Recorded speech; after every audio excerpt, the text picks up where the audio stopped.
Shanna says that she doesn't see your invite, but she did send you a hello. A hello. Hello.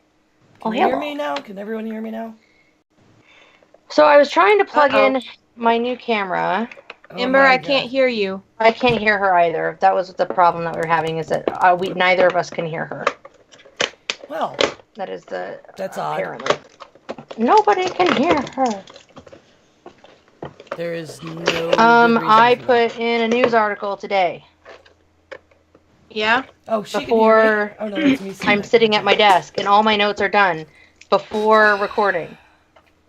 Before getting home. That is a record for me. Let's all just have a moment of shock and awe for Jen's ability to be a normal standard human that can function normally. I found a spill article for you. I saw that. I didn't click on it because I always like to get like all excited and surprised when I open them. So I won't. Unfortunately, it's about a week old. Oh, that's pretty good. We've had some that were months old, so. Okay, or a week and a half, I guess. But no, you're fine. So I'm excited.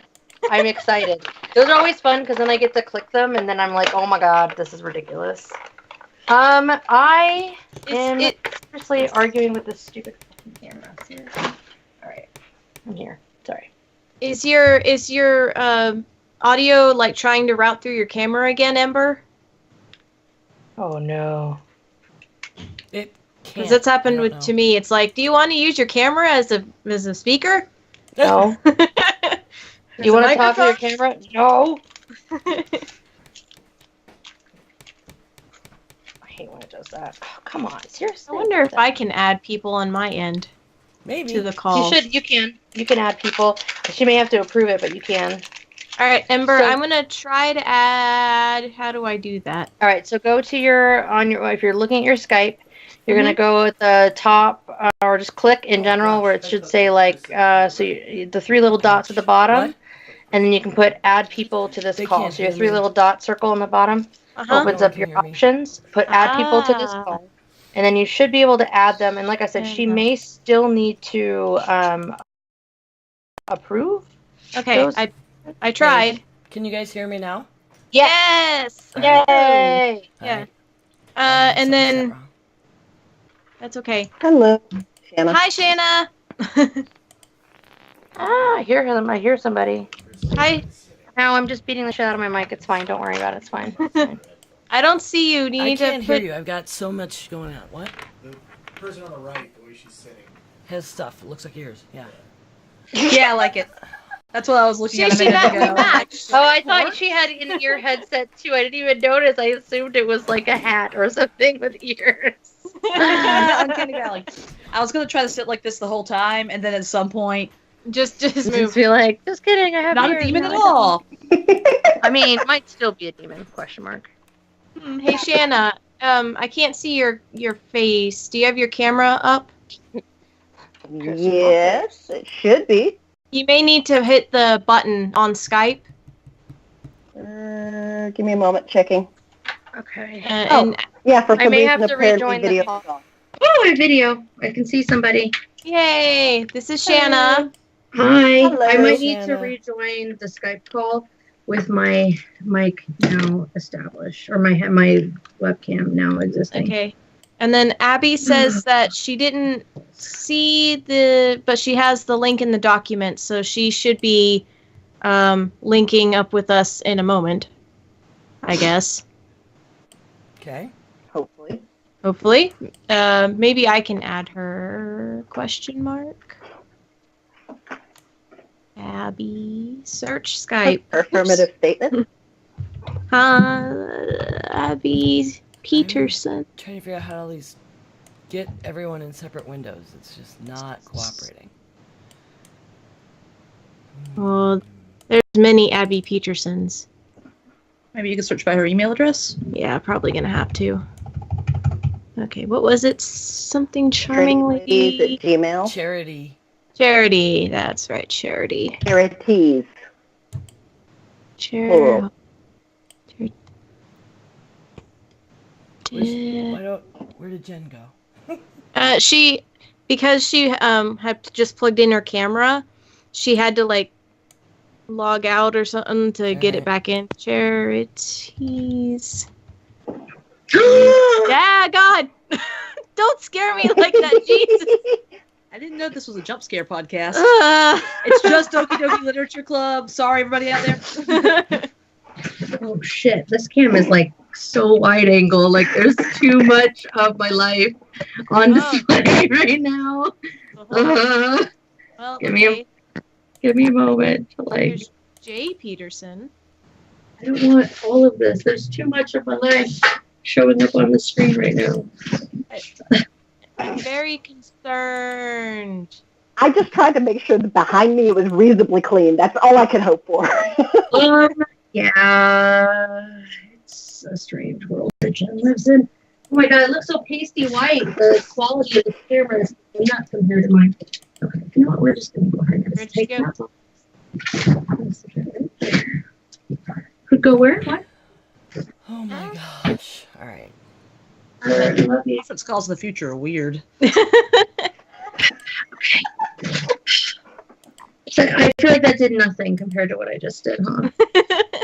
Shit. Okay. I wonder if I can like control my camera. Because There should be a way to like scrunch it down. There's so much camera If you showing. put a whiteboard right behind you, and then you could have ears like mine. Yeah, I just put a whiteboard and then draw whatever good ears. idea. When I record Jen's plannings, I'm just gonna put a whiteboard behind me. I like just, it. like put like, shit on it. I actually am gonna be recording my first Jen's planning. I have it all written out and outlined, and I'm pretty excited about it. I'm gonna do an explanation of what the hell the difference between an abortion pill and a morning after pill, because clearly this needs to be made very clear because there's far too much confusion even in today's day and age. Yep.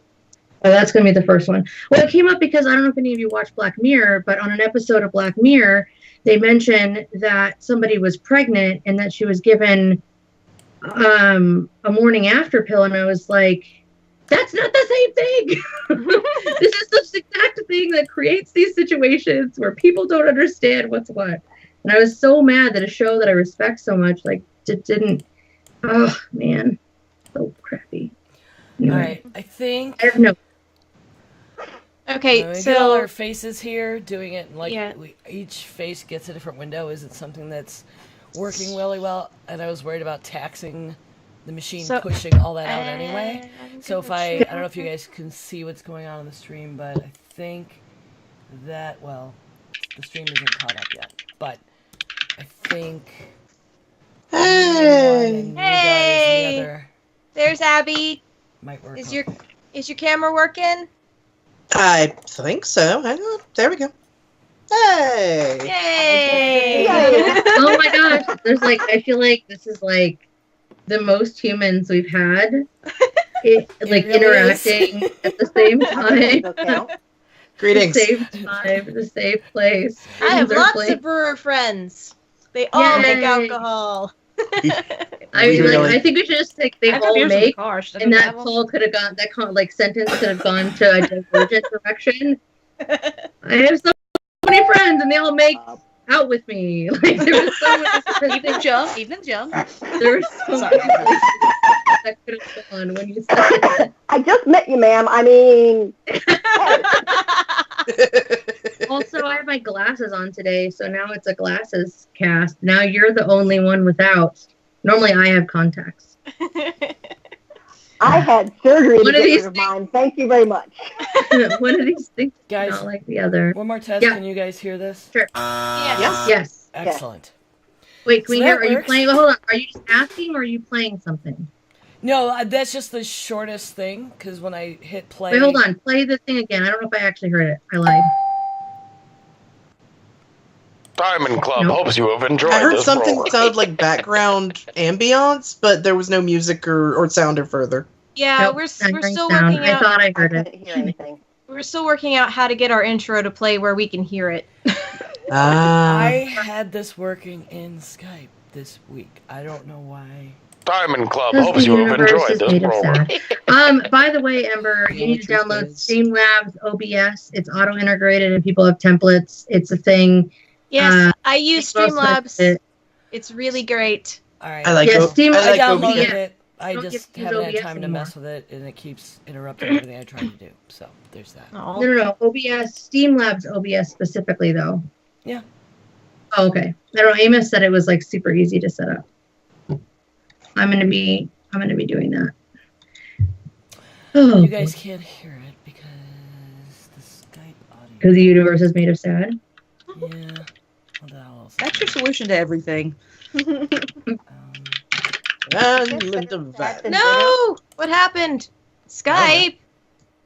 Oh, What the hell? What happened? I have no idea. you're back. It minimized, so you all disappeared. Out, jump in.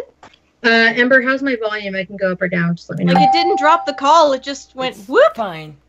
Okay. Weird. All right. So you guys can hear me still. Mhm. Yes. All right. Yeah. And can you hear this? Yeah. Oh, ding, yes. Okay. Yes, Hi, Jen. distinctly. That is all right. I blame Skype. Because seriously, you guys couldn't hear me. I changed the audio source to my mic, and you could hear me. What's happening? Now Oh, I God. changed it back to the Skype screaming loop I've created, and you can hear me and the effects again. Yeah. Jen, what happened? What happened to me? Lost I got your a cam. poor network connection. Give me a sec. Okay. I might My have to plug Skype, in the I network minimized cable. my Skype, and apparently that makes my video go away. But I can still hear you all. Somebody explain this to me. I don't you're know. back. Maybe that's It what is. happened to mine. I It don't is. know. I Apparently, watched I it. have to like keep it alive and on screen because it needs to own everything. Why does Skype always have to be so damn in charge of the whole fucking Such planet? A diva. Insecure because it knows that WebEx is better. Giant Right? diva. I'm a shill for Microsoft. All right. You're a very By the nice way, Murph. the updates What was that? to PowerPoint are incredible. They have like auto Oh. formatting and auto suggestions for layouts, and my professor was like, "Oh, your presentation was so nicely formatted," and I just wanted to be like, "Yep, I put the things I wanted, and it recommended a slide layout with like graphics and things, and it looked very nice." And I was like, "Holy shit!" Like, thank you, technology. Yes, I said you're a very nice shell, Murph. I'm available for hire. Yay! It's not letting me share to Twitter. Linda, is there any way you can make this font a little bigger? Just, or if you want me to, I can do it. Let's It's see. just press Control and mouse wheel up. Thank you. Okay, no problem. Ooh. All right. page- Okay, I like Skype. my logo. Don't freak out, Skype. Oh, it sure is. My goodness. There. Got Yeah, it. I'm trying to plug in the network cable to see if mine improves any. So it was okay yesterday with tests. I swear. The whole screen Yeah. is black for me now. Can anyone see me? Yeah, I can see you. Wow, I can see no one. What the hell did I do? I really want to make an off-color joke about girls trying to use technology right now. No, no, no, no, no, no, no. I didn't. I didn't. Thank- But it's thank every you. instinct I have. You thought Okay. about I'm a it really programmer. hard. I don't mean it. Well, you're well trained. I just want you to congratulate me on my self-censoring. We're very proud of you. We're very proud of you. Where the hell is the Twitter share? There it is. Sorry. You sharing it to yours or Grills? I'm doing mine. I did mine and my page and then my Twitter and All right. my smoke signals and the That's carrier for me. pigeons. So I think we're okay. Yeah, that's such a. Mm. And then I'm also going to host you. I can hear you. Whoever just asked if we could hear you, we can hear you. Why am I not hosting you right now? Oh, I am. Okay, never mind. Just kidding. That's why. It's already set up. That's why. My audio went. Oh hell! All right. Oh no. Yeah. Okay. Every last screen is black. I'm gonna do a refresh real quick, but damn, this is what I get for touching things. Don't touch anything. All right, Yeah. who's going? Just caressing the microphone. All right, now I need to go and post it in all of the Go Live spots and all the Discord channels. Jesus Christ. And who's gonna monitor the chat room? I have it open and on pop out. Okay, because I Jackie's need to bringing shut down people. as I'm pretty many good at doing things as that. It's fine. possible. There you all are. Yay! I have it popped out so that I can see it separately. Okay. Let me get my kids off the damn internet. Yeah, and what is... I mean, are you doing all the posting? If I want to tell my... It'll be Yeah, on... just make sure to send that link around, basically. Yeah. It's it's Ember's Twitch page, Twitch channel. I should be auto-hosting. I'm afraid to try and check, though, because I'm afraid my Skype is going to be a giant diva. Yeah. Like, no. Okay, that's a solid thought. Yeah, I was about to say I can host over, sure. Because I just started broadcasting yesterday. I'm so excited. You started with Doki Doki Literature Club. You are a mad woman. Look, it's just a sweet little love story. What's the deal? I know. I'm familiar with what it is. No. I'm saying you're messing with me right now. But no. The thing was, it was really therapeutic. Like knowing that I wasn't alone, even if it was people on the other side of the camera. Like I spazzed less. I still spazzed a little, but it was nice. Games like that alone in a dark room with a couple candles lit. Yeah. Stronger lady than you.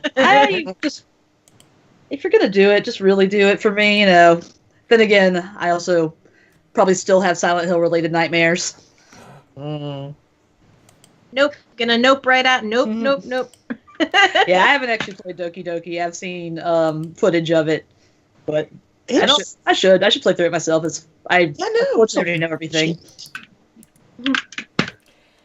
Jen and Linda. I can't think of any other servers that I need to post this shit to. Let's see. 1, 2, 3, 4, 5, 6, 7, 8, 9, 11, 10, 11 servers that I just freaking posted this to. That's how many. That's just like a third of the Discords that I'm in. The Ad Dragon tweeted about us today. I'm like, fuck. What, Jackie? Break the internet. Oh, yeah. Jackie Ad Dragoned us today. Yeah. And she said she's going to try to make it into chat. By the way, if you are a Black Mirror's fan, Black Mirror Reflection is such a good show to check out. Okay. She Much does in the same shit. way that Abby doesn't want to play Doki Doki Alone in the Dark, I don't want to watch Dark Mirror. I think everything about it sounds too upsetting for me. To be fair, when I did the episodes, my first time watching through it, I had to literally, I had to piecemeal the episodes because I just emotionally could not handle such intensity. It was like turning my brain inside out on every episode. Aww. I've gotten upset by descriptions of it. Yep. Yeah, it's good to know it. And if you know it, then yeah, step back and don't. It was funny because I got to a point where I had to I'm a huge Walking Dead fan, and I had to take a break last spring and just like not stay current because I realized everything I was watching and ingesting was just traumatic and angry and violent. So then I went and watched. What did I watch? I watched Friends, Abby? and then I watched what was the cartoon that I watched? Yeah, what? Huh? Shanna. We've lost Shanna. Yeah, you lost Shanna. You know, I've had the same thing happen to me. I love Hellblazer, the comic, but whenever I read too much of it, I'll find myself getting a really bad attitude because, well, John Constantine has a bad attitude. That's what happened to me when I read Transmetropolitan. Yes. A cynical asshole. Like every time I read it. Are you managing your own timer? Okay, there we go. I have a thing I can use as a timer. Give me a second. Okay, can folks hear me now? Yes. Yes. I hate technology sometimes. I checked this all yesterday and earlier today. Plugged my network cable in, my Bluetooth headset quit giving me audio. One thing works at a time. We're in Star Wars future, not Star Trek future. Yeah. Oh boy. Oh boy. Oh boy. All right. Are we? We got 5 minutes. Hey guys, can we just have a moment here? Jen is here. Everything is on. The stream is running. Our guests are here. What shit is gonna happen in the next 5 minutes? Right? Holy cow. I'm knocking on all of the things in my office. Ooh, and none of the guests I've been drinking. That makes me think I should probably go grab a drink. Don't make me go grab Actually, the we're doing a whiskey. I podcast will. about brewing. I I'm brew totally the best grabbing a vodka beer. in a glass. Drinking It's just the water. fast I know. I was about to say I have visual aids. It's cool. See, my Oh, vocabulary yeah. Some beers out in you the know, car. different. I should have brought them in. I have. Well, I could still grab a bottle. It's a fun time of year for beer. I love winter brews. I don't know why, but everybody, even Sam Adams, like winter beers are like decent. We'll talk more about stuff. Yeah. Stuff. Jumping in. Oh no. Jackie's here. Hi, Jackie. Yay. Jackie Hearn Jackie. 81 on Twitter. You can check all of her shit out. Things are crazy. She's awesome. Yeah. She does all kinds of fun things. She makes puppets. That pretty much makes her an amazing human being. Yep. She's probably gonna come to DragonCon, so we might be able to hang out Yeah, in person. I am going to seriously try to see if I can make it happen. My biggest problem is that I'm rapidly running out of. Yay. Got my Geek Sorry, Girls beer. pint. Yeah, right now I'm doing the Fat Tire Belgian White is what I've been drinking. Okay, yeah. It's definitely one of their better offerings. I'm actually I'm just drinking such a. Sam Adams Fresh as Helles right now. I don't usually drink Helles and Pilsners, but it's what's left, which is... I mean, I still have Kitasol in my kitchen if you want me to breathe fire while we're trying to do this. Come on, pour us a couple shots. Let's do Oh, it. I'll be fine. I've got 3 minutes. I'll be right back. Well, shit, should I go get some beers too? Back in a moment. If you need to potty, if you need to bio, if you need to grab a beverage, no. Somebody Yes, but I I'm don't actually think going to we run all the way out to deliver. the car. I might not get back in time. Nah. That's all right. especially if you start driving fast in another direction. Bye! I would like to know. I literally Something. wanted Yeah. 10 chicken nuggets. It is $1.39 more to buy 10 chicken nuggets than to buy 20 chicken nuggets. What is happening? You know, That I is was at the sabotage. Micro Center right before this, and they had a similar deal for some kind of Under Armour fitness box. It was $80 for one, but if you bought 3 of them, they were $120 a piece. I don't know. I hear it has the dirt. I guess there's a shortage. I just don't know. Like, I think it's crazy because, like, I was like, oh, I need 10 chicken nuggets. That's it. And the guy's like, yeah, like, I can do that, but it'll cost you an extra $1 and some change. I'm like, what? And I looked at the board, and he's absolutely correct. It's like you get Awesome. 2 for $5 or 1 for $6.39. I don't know What? about that, but that's fine. Oh, you. Jackie. Oh, yay, we're actually doing it? All right, then I'll crack it. All right. Amber, you just got a sub. I was about to say, Jackie just subbed. Yeah. much love, ladies. Let's do this. Oh, Too evil. Who's that? Yeah. Jackie just subbed to your channel. Thank you, I think Jackie. this one is you. Woo. I don't What's the think it's percentage mine. on that, by the way? I mean, you Um, know. It's usually you look at it Twitch, as 50-50. partnered streamers of like 50%. I meant Yeah, the that's alcohol. I meant the alcohol, but Oh. Oh, I was I mean, I'm like, just curious if like, it's. oh, that's a 'Cause I know thing. you make infusions and stuff. I just didn't know what I'm looking at. oh, skip It's very over. sweet. Yeah. And I Abby? haven't been. Oh, go ahead. Oh, I think Abby may have. Oh, Abby's frozen. Abby's frozen. Uh-oh. She said she was going to walk away for a second, didn't she? Oh, See? You had to Not antagonize the technology gods. Right? Mhm. Exactly at I've not 7:30 done start everything. time. 7:31. nuggets look delicious. Send the extra ones here.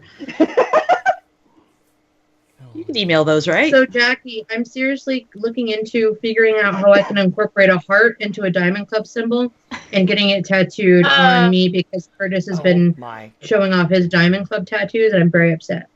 So, Jen, Abby wanted you to know that you summoned the evil. Her computer just crashed. No! Called it.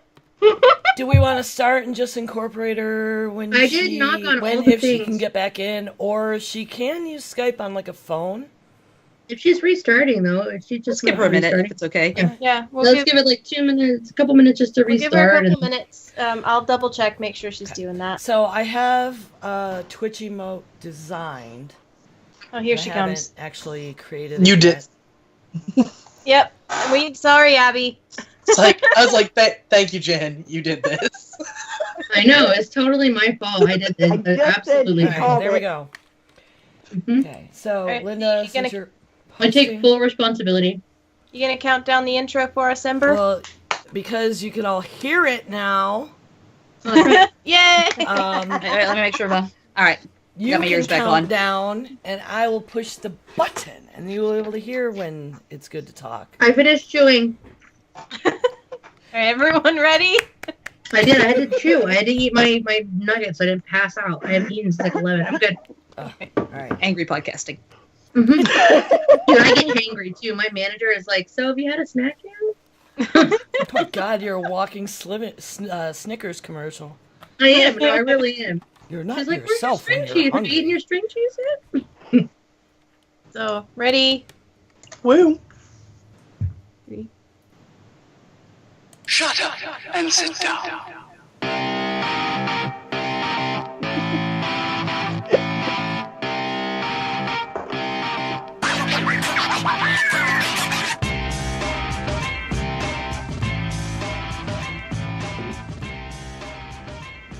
All right. Hello and welcome to episode 77 of Geek Grills, a podcast in which geeky women and sometimes guests gather to record topical conversation and then offer it to the masses. The Geek Grills podcast is supported solely by our patrons. You can find us on www.patreon.com/grills. I'm Linda, and I'm here with my co-host, September, also known as 9 of 12, Hi. and the Jen. Hey. And today we have 3 guests. We've got Abby, Hello. Murphy, Yo. and Shanna. Hello there. All of them are home brewers, so they make the alcohols. And we are very excited to have them on with us as we're going to talk about home brewing and all that sort of jazz and things that come along with that. We've got some brews of our own to enjoy while we're chatting, so here we go. So Cheers, Jen, everyone. Hey. what have you been up to this week? So apparently it's women and sometimes guests. This time it's women and sometimes copious guests together. So I have had a really a long week of playing Monster Hunter. Hours and hours of Monster Hunter. It is unhealthy. No, it's not unhealthy. It's just a lot of Monster Hunter. So last week I used PlayStation 4 so that I could play this video game, and now I go and I killed monsters so that I can make their skins into armor, so that I can go kill bigger monsters, so I can make their skins into armor, so that I can then go kill even bigger monsters. Literally, that's all it is. And it's delightful because after playing weeks of Civ 6, which is like the most complicated game of all time, it is kind of nice to just go and hit things with a big sword and then make armor out of it. So, yeah, that's been really fun. I did actually finish episode 2 of the first season of the Walking Dead Telltale game. I streamed it on Saturday. That game is traumatizing. I was very upset. I made a decision that I did not like. Makes me a little emotional, but yeah, it makes me very sad. If you play the game, I did stuff in front of Clementine, and I was like, no, not Clementine. She is the only thing that is good in this world. It was really very sad. I also am halfway through Pilot X. We'll plug it here, but that's a book by Tom Merritt, and it's really worth a read. I'm enjoying it so far, and I'll have the link in the show notes, but I think it's tommerrittbooks.com is the easiest way to find all of his stuff. So I am upset that I haven't been able to watch it because we all know that I am a stupid fan for RuPaul's Drag Race. It is All Stars Season 3, and I have no idea how to watch it. I can't find a way to watch this damn show because it's on VH1 and PS4 View. So PlayStation View doesn't have it. I don't know. I need to apparently talk to the cord. I'll have to hit up the cord cutters I know and be like, how do you watch VH1? Because that is the only thing I need. I don't need anything else. I just need to be able to watch it. And I started to watch a pirated version, and I just couldn't handle it. I was like, no, I need the real thing. This is horrible. So I hopefully will be figuring out how to do that. But I did start watching it, and I'm very excited. Anyway, it's been a busy week. RuPaul's fun. Yeah. I know, Drag queens. you haven't brought up RuPaul in so long, Jen. It's like, wow, I know, Linda I probably didn't even know completely- that you do that. Yeah, oh, that's true. That's true. So if you've listened back in the past, I rave about this. I get really into it. I actually have a website I participate in where it's like a football pool almost, where you pick like your top 3 queens and they earn points if they like cry or if they do things, whatever. And it's like whoever has the most points at the end, like you win. Like literally, it's hilarious that there's so much stuff into the show, but it's great. Like there's one where it's like talking about their tuck is like worth points. It's just hilarious. It's absolutely worth a good time. It's Pick Pete does it for RuPaul's Drag Race every season. But yeah, this is All Star season 3, so some of my favorites are actually back in the mix for this one. So I'm super excited. Cool. All right, Ember, how about you? Sorry, producer problems. I just got a text message that our sound isn't working, but it is. So that's his problem. Chris, if you're there, it's you, man, not us. What have I been up to? Okay. I played D&D last night, and that was really cool. I think I mentioned before, I went, and they all had their dice in, like, sandwich baggies, and it offended my nerd sensibilities. So yesterday, I went in and I dropped, like, 8 die pouches I had made of various sorts on the table for them all to I think it's choose funny from. for everybody listening, not on the live stream, when you said they had their dice in sandwich bags, I could see everybody's faces on the camera being like, what the fuck? Spend a lot of money on dice. They don't deserve sandwich bags, for God's sake. That's like going to a Magic the Gathering tournament and like not having sleeves on your cards and just like watching everybody cringe.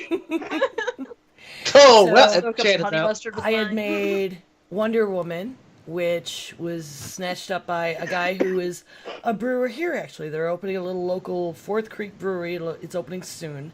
And I got to taste one of their flagship beers last night, which was cool at game. And he picked Wonder Woman. Apparently he has a thing for Wonder Woman. And Awesome.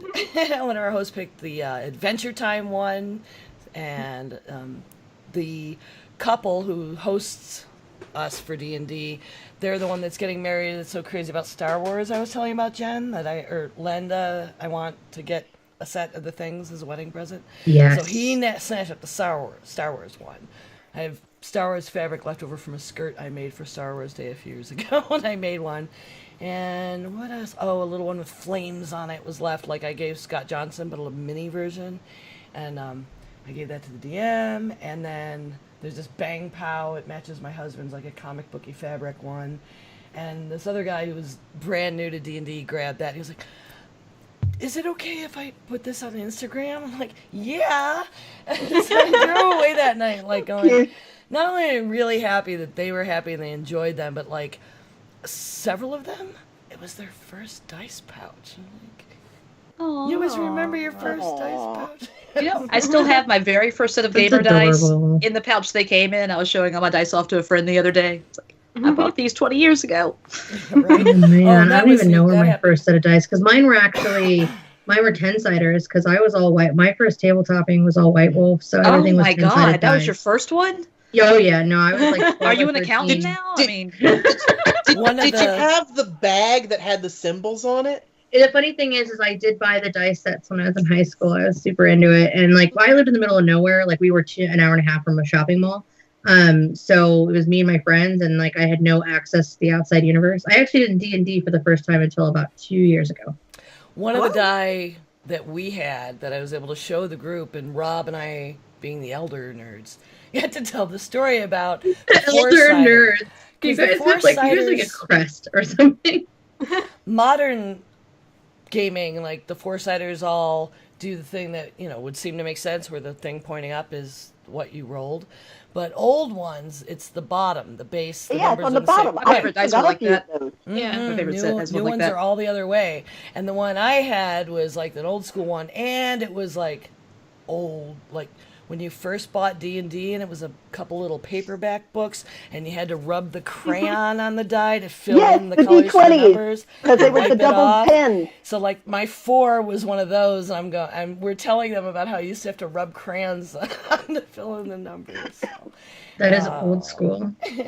But, I still have a few of those D20s around. I've been playing Xenoblade 2. Which I love, but oh my god, it's a time sink. I have no idea what that's like. I love it's like playing an anime, because there's a lot of really good cutscenes, but it's like, I'm just going to do this one more thing. 40 minutes later, but I gotta do the other thing. So, that's why I haven't bought it. That's exactly why I haven't bought it. Sucked me in this much in a while. I screwed up in the WoW Chronicle 3 doesn't actually come out until March. So that was the Valentine's plan. Instead, I'll just budget some money and we'll buy stuff at the con this coming weekend. Which will be alright. He'll get to pick something. I did play Worms WMD again with the part-time gamers because the video and the audio podcast were bad and unpublishable. So we're just doing it again, but that's okay because I got to play that crazy, silly game again. Excellent. So that's what about this nerd this week. What about you, Abby? What have you been up to? Oh boy, well, actually, a rather fabulous plan was put together by my neighbor and several of our friends to vanish into the mountains, basically, be in a creepy cabin in the woods and play board games all weekend. Oh my god, that sounds like delightful. It was amazing. We tested out somebody's personal RPG that they were writing, and then basically whatever we wanted to play. I tried a new one called Heart of Crown that I really liked, that I'd never run across, and that's pretty much Anime Princess, the board game or card game. Just so much fun to just barrel down hard on nerddom, and otherwise the mountains were gorgeous, and drink tea and look out over the mountains for that. So it got me ready for the week. I'm part of a group that's playing the Curse of Strahd module for Ravenloft and enjoying it thoroughly, but we are down to the end. We are getting ready to have the big fight, try and wreck Strahd's face or die trying. So after a year and almost 2 years of campaign, we are very excited by this. I think we're all going to die. I'm pretty positive. I'm positive I'm going to die anyway. I have fewer hit points than everyone. But you can manage some amazing things in that game. Yeah. And of course, since we were referencing earlier, I've taken the uncertain steps into playing Doki Doki Literature Club. Oh, wow. Actually, I'm truly impressed, really. As much as I need a little bit of encouragement and a couple lights on, it's, one, I studied literature. So the references to actual literary critique, everything from, very Byronic prose to Shel Silverstein as an example of subjective short prose and poetry is lovely. And then once, things get more complicated, a lot of very serious discussions about mental health and, the fact that people have lives around it, and it's not, a trope. It's an actual thing that is part of people. The person who wrote Sayori knows what depression looks like. Mm-hmm. Yeah, no, she was perfect. The second we started watching that, so I watched the playthrough. I was like, I know what's going to happen to her.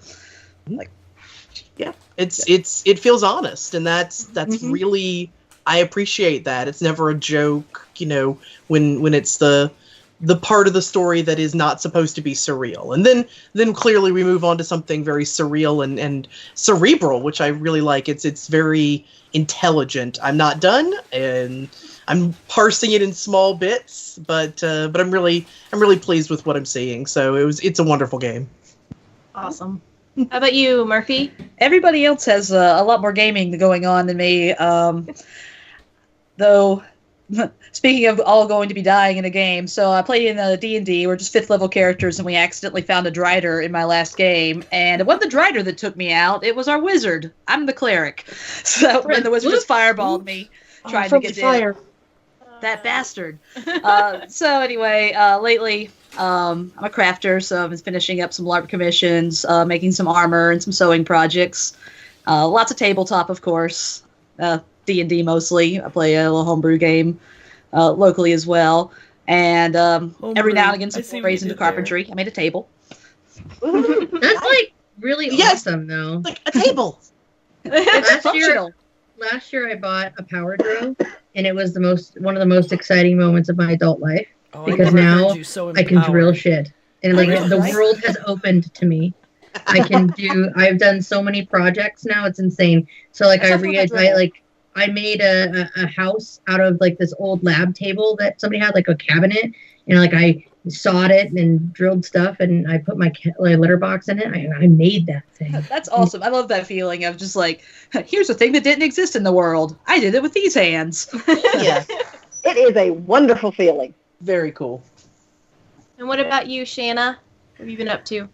Well, I've been kind of having some downtime, had some downtime due to my husband with some surgery. So we were kind of going back through the Xbox 360 game library because I had a lot of those. I'm trying to finish the DLC for Horizon Zero Dawn. I've already gone through the game once. I was doing a hard New Game Plus with the core game, and, that last blasted fight, it wasn't quite working out, so I said, hell with it, I'm going to go play the DLC, and then I'll finish this.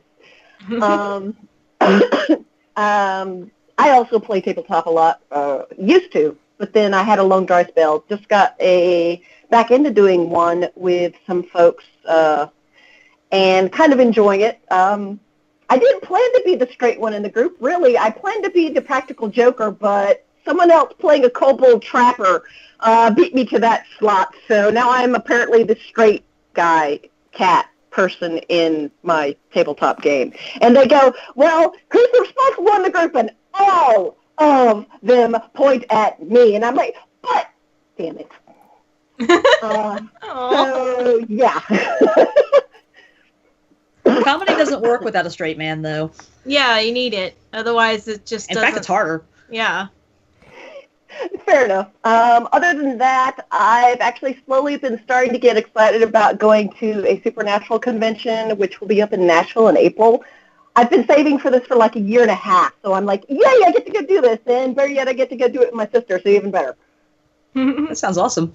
Cool. All right. As for me, last week I'm doing my plushie update, for MomoCon now. So beep, beep, beep, beep. yeah, last week I showed Ember and Jen and Jackie, who we had on with us, a little preview of what I was making. If you recall, it was a little heart. I can now show you the finished product. Yeah, I've been wondering. it It is. It's a companion cube. I was right. I want to hug that. Wow. You can hug the companion cube. Cool. I thought that it might be. That was on my list of possibilities for what it was when you had the heart.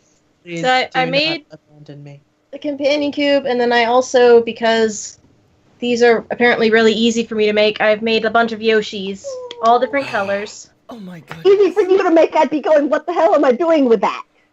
Yoshis. All right, so tell me how I can give you money. Where's your Etsy store? Just take my wallet, Linda. Just let me get it. I actually share it with a couple of girls. It's called Chipper Cheaper. And there's like my stuff. There's like, I think she does oil paintings, or it might be watercolor. And then the other girl does some things. I need to make sure it's all updated. I haven't put those guys on there yet. Well, send me that link, and I will put it in our show notes and also on our website. For $5, I'll be your shill. And then I got a new desk. You can't really see it from this angle because the camera is pointing at me. But it's only sort of a new desk because it's actually my old desk from high school /college that I left over at my parents' house when I moved out because we didn't have room for it. But the thing about the desk is that we went to my parents' house because they're moving, they're downsizing. So, and I had like a tiny little like kid's desk that was held together with 2 screws and some duct tape. Not even joking. So we take the desk apart, piled all the pieces into the back of my car, bring it home, and we pile all the pieces into my office. And I'm like, okay, did you take pictures? And my husband kind of looks at me. What are pictures? Why would we do such a silly thing? And I was like, we got to put this back together now. I can hear this in my head. This is happening. So it took about like an hour and a half. And it's way better than my table. I'm looking at it right now. So that took a little time. It's got like compartments, cabinet. I can't really blame him because he was taking it apart with my dad, and my father has like the analytical like mind that can like just take things and be like, I've taken this apart and I know exactly how to put it back together. So he wasn't thinking about the fact that he wasn't going to be over here helping us put it back together, and thought that Matt could kind of just latch on to it and figure it out. So that wasn't it. Once it comes apart, it's never going back together again. That's my world. That's why if it doesn't move in one piece, dead to me. We're done with it. He always wins. All I can hear in my head is just this pause and then Linda doing the little, No, like... is kind of what happened. Not gonna lie. So that's what I was up to this week. So now, with that, we can move on to the Geek Grapevine.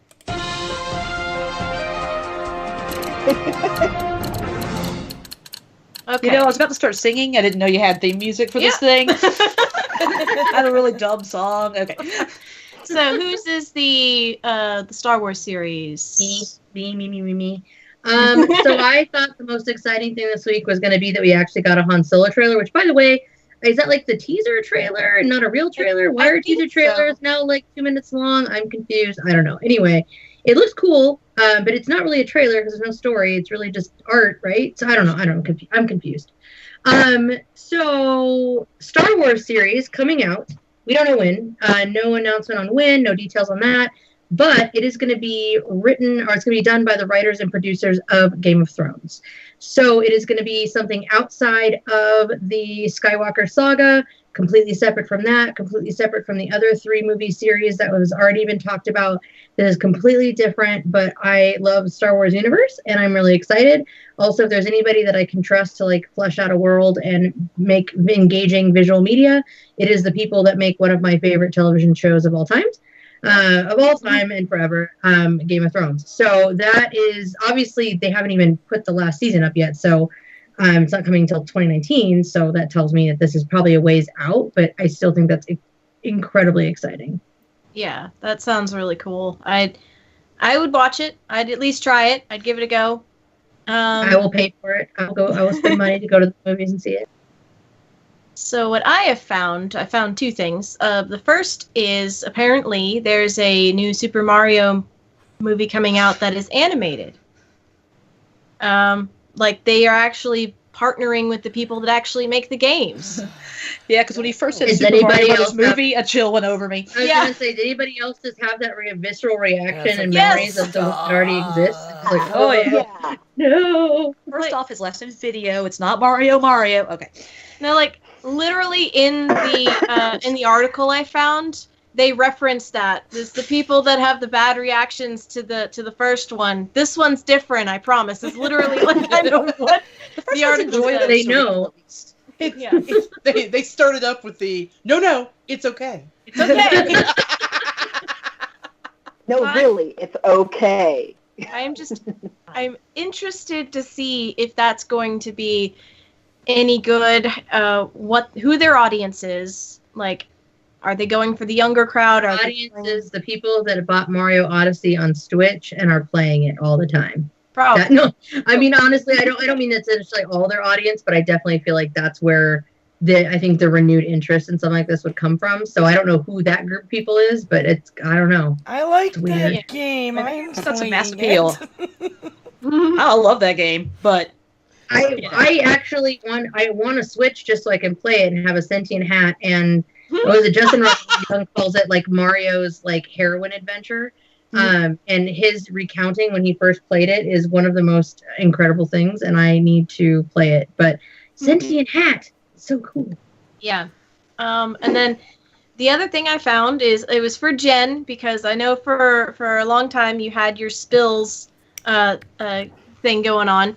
Been a little bit since we've had a spill story. This one was the truck carrying the lottery cash for, I believe, Illinois. Let me double check that I'm making sure. Let me open it. It is Illinois. Holy crap. It is Illinois. The lottery truck crashed, and there was cash all over the highway. No way. Batman plot. What? No way. This is absolutely on like ABC 10 News. I wouldn't have believed it. I'm out. Oh my gosh. Okay, this is insane. And by the way, for those of you that are new to Geek Grills, this is the thing. I don't know how it started, but I started just with my delight for road spill stories are my favorite part of my favorite type of news story. I don't know, they just delight me. Right? They just absolutely delight me. And so after a while, people just started sending them to me. Ember would find one like every week. Apparently there's more road spills that happen that are absolutely hilarious. This might be like one of the top ones. Not for like most terrifying. I think the bees on fire was obviously the most terrifying of all the stories. But this is just insane to me. That's crazy. How much money is just like flying around? Like, were people out there? I would have pulled over and like grabbed myself some being delivered in cash. Like, I keep a net in my car just in case now. I'm keeping like a little scooper net. Or one of those, like a pool skimmer. Or the grabbers. I'm really glad to have all your kids in the minivan at that point. Just go! Cash, okay, so all the cash from video gambling machines involved in an accident. Oh my god. That seems like a poor plan if that's how we're setting them where an accident can take it out. Somebody lost their job. Oh man. Oh, sorry for the driver. The driver wasn't sure. Oh, that's too bad. Hopefully he's okay. Better story than Bitcoin. I just thought that was the most interesting one that I saw. There was another one where I think I don't remember what state it was, but there was like a honey spill, and like they're still cleaning up the honey spill or something like that, or there's still honey around. Oh, the honey! Oh no! Oh, the honey one got crazy though. Find that and send it to us, because I wonder if it's related. I wonder if it's the bees on fire story. Those bees got together. They're mad. We're taking it back, baby. Oh my god. So, what I brought this week, I had heard this story before. I'm sure a lot of you had. At Spotify is being sued for $1.6 billion in a copyright lawsuit by Wixon Music Publishing. They've allegedly used thousands of songs, including like Tom Petty, Neil Young, some big artists, without a license or compensation to the music publisher. You'd think we would have figured this out, right? Spotify's big, and they've been taking money from people for years for this subscription service. No, it looks like they're just Napster and faking it. I don't know. But I wanted to bring it up because it came up the other night when I was playing D&D online Sunday with my international friends. My bard wanted to sing a song because there was this witch and she was singing a lonely, like someone lost at sea song, and I was like, oh, my husband wrote a song like in the 90s with Enter the Haggis called Widow's Walk. So I'm going to I want to call up the song and throw it into the game because we're streaming. And do I find like a fan recording or something I forgot I posted? No. What I found is his song's available on Spotify. Whoa. Really? That's crazy. They made a deal with a UK record company of some sort that published their first album, Let the Wind Blow High, in the UK, and then just never sent them any royalties. And it was years, and the entertainment lawyer eventually just, gave up. It wasn't worth the correspondence. And then every couple of years I go look and I find that company has gone ahead and sold it to Celtic compilations of sorts and shit. And apparently somewhere along the line, Spotify got a hold of it and decided to just start streaming it and charging people. So if anybody out there knows a really good entertainment lawyer, I'd like to get in on this suit. Yeah. Wow. That's nuts. Oy. I mean, I don't want them to get taken down, but I want them to do it right. Pay the damn artists. Pay whoever owns the copyright. Come on now. It's important. It really is. Oh boy. So with that fun piece of news, shall we head on? Thanks for setting us up there, Linda. Oh, whoever it was. Thanks for setting us up for laughs. Hey, you know what? We drink to that. I Do it right, can't. Spotify. I can't. Yeah. There we go. Bitching's my Now- hobby. I'm good at it. No, our discussion topic is home brewing, which all three lovely ladies that we have invited on are all home brewers. I believe they all make very different things. I'm sure there's some overlap for us. Like, I know, Shannon and I have definitely experimented with some of the same stuff. I mean, but yeah, for the most part, I think we do kind of have different purviews. Okay, wait a minute. See, this is where Jen got beep, beep, beep. Jen's doesn't understand things sometimes.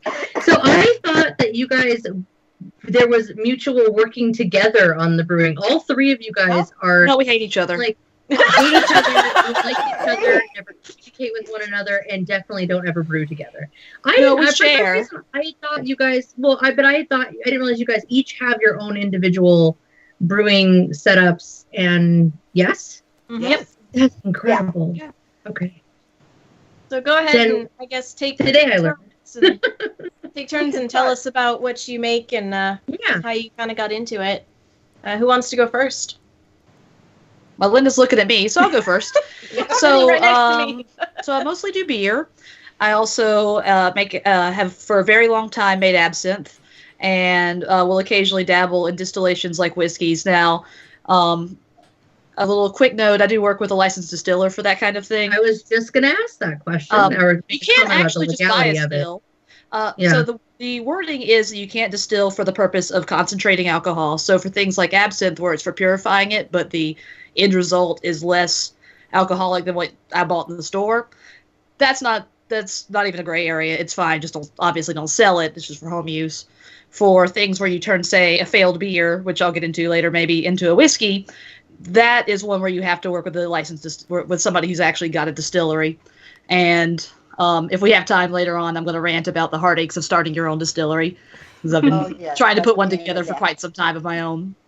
But so yeah, I love making whiskey, and mostly though I love making and drinking beer. I've experimented a little bit with mead, but that's definitely Shannon's got me beat by a long shot on that one, and some other this and that. My very first brew was actually an apple cider. And I got into it. I was at a hacker convention, and they had a panel about brewing cider, and they did the stuff. They had kind of like a cooking show. They had the different. It's like, okay, here's apple juice, here's sugar, here's yeast. Here they are all mixed together. Here they are after they've been fermenting for a while. Here's some finish for everybody to try. So my friend I was with and I went to the brew shop on the way home after that, bought some stuff to get started, made some apple cider, and then immediately switched over to making beer. And that was, I don't know, maybe 10 years ago. That's awesome. Absinthe actually started about 15 years ago, but that's more of an infusion kind of thing that's then just later purified. Yeah. All right, Shanna? Okay. Well, like Murphy said, I tend to do more in the way of mead. Mead is basically where with wine you make it from grapes or fruit. Mead in its pure form is honey. Now there are variants of meads that can have spices, that can have florals, that can even have fruits added, and those are subtypes of meads. But mead is basically it's honey and water, much like the Germans have German purity laws are that it's water, hops, and yeast, I think. No, actually, for many years it was water, hops, and malted barley. They didn't know what yeast was, and anyway, sorry, I was about to throw it out, but we'll say no. That's good. That's It was good. it was just getting in there, which is when I brewed mead. I never added yeast. Well, once I tried with the champagne yeast, but mostly I would rely on the natural. Let's hope something good gets in there. Yeah, and there's that. You can do it without adding a yeast and hope that your environment gives you something favorable. You can use champagne yeast, which is more expensive, which will get you a sweeter, sometimes a more bubbly mead. Or to be honest, my first 5, 6 batches, honestly, were just red yeast. The Fleischmann stuff in the brown jar, because that was actually how I first started out. Packets. It is Those the same. packets. And I was going on with Linda about this earlier. That is actually the same species of yeast as champagne yeast and beer yeast, Saccharomyces cerevisiae, but just they're bred for different properties. I use packet. Granted, when I brewed when I was in college. I lived in a party house, and naturally, what do college kids do? We decide that F it, we need to just make our own beer, which turned into a very, very involved process. And it's actually been since then. I haven't brewed since, but I have this wonderful backyard. I have a very nice flat. I have all of the area to get into it again, but I totally remember just using packet yeast it's been so many years now, but So I'm sure we did. The home brew shop does come in packets. You can buy it in packets. Oh, no. We actually specifically, I remember straight up, because I baked a lot, that I straight up used the yeast. So how was your final product? To be fair, we did a lot of different things, and I was, hanging out with some crazy, it was a fun group of people. I think college wine sounds like one step above prison toilet wine. I mean, to be fair, we did some things. We made some stuff. No, to be fair, though, out of all the things that we brewed, the one thing I was the most happy with was we did one red ale that I don't know what it was about the magic of that batch. It was so good. It was definitely the best thing that out of all the things that we had made. Yeah, it's so hard when that happens, when something glorious occurs. I have no idea. What? What was it? Oh, no. Yeah. I did a just couple get of very those careful batches records. myself. In fact, I recommend that for anybody who's interested in the hobby. One of the best ways to be a good brewer is keep records of what you do, what your recipes are, if you're boiling beer, if you're making beer, how long you boil it for, all the different variables. I've never been very good at making mead. I've tried a couple of times, but one of my recipes that came out like that I consider glorious was a braggot. It's half beer, half mead, basically. It's malted barley and honey, or the fermentables. And I just had some stuff and threw it in a pot, but I'm glad I took a note because it came out really well. So yeah. What about you, Abby? Oh yeah, no, I was I'm with Murphy. Get precise. I am imbibing one of Abby's brews right here. Actually, I finished mine already. And I'm the moonshiner. Mm-hmm. So delightful. Yeah, well, I actually married into it, which is why when Linda was talking to me about this, I said, I may be your least informative guest ever, because if I give away too much, the family will find me. No. It's okay, Abby, I told you. I figured out your recipe. All it is orange slices, the candied kind, the candy orange slices, and you infuse it in jet fuel. That's not how I feel like I just drank that. That sounds it really isn't. Yeah, there's the drink itself is known as Kittisol. This is the bottle near me because we're all having a little something tonight. But it's actually an old Norwegian recipe. The original name is Kolstad. I have no idea where in the family history it translated over, but it is about 130 proof to 140 depending on your distillation. It is enormously sweet the way that we go ahead and make it. It is sugar. We'll talk more about my personal love of sedimentary qualities of alcohol, and orange.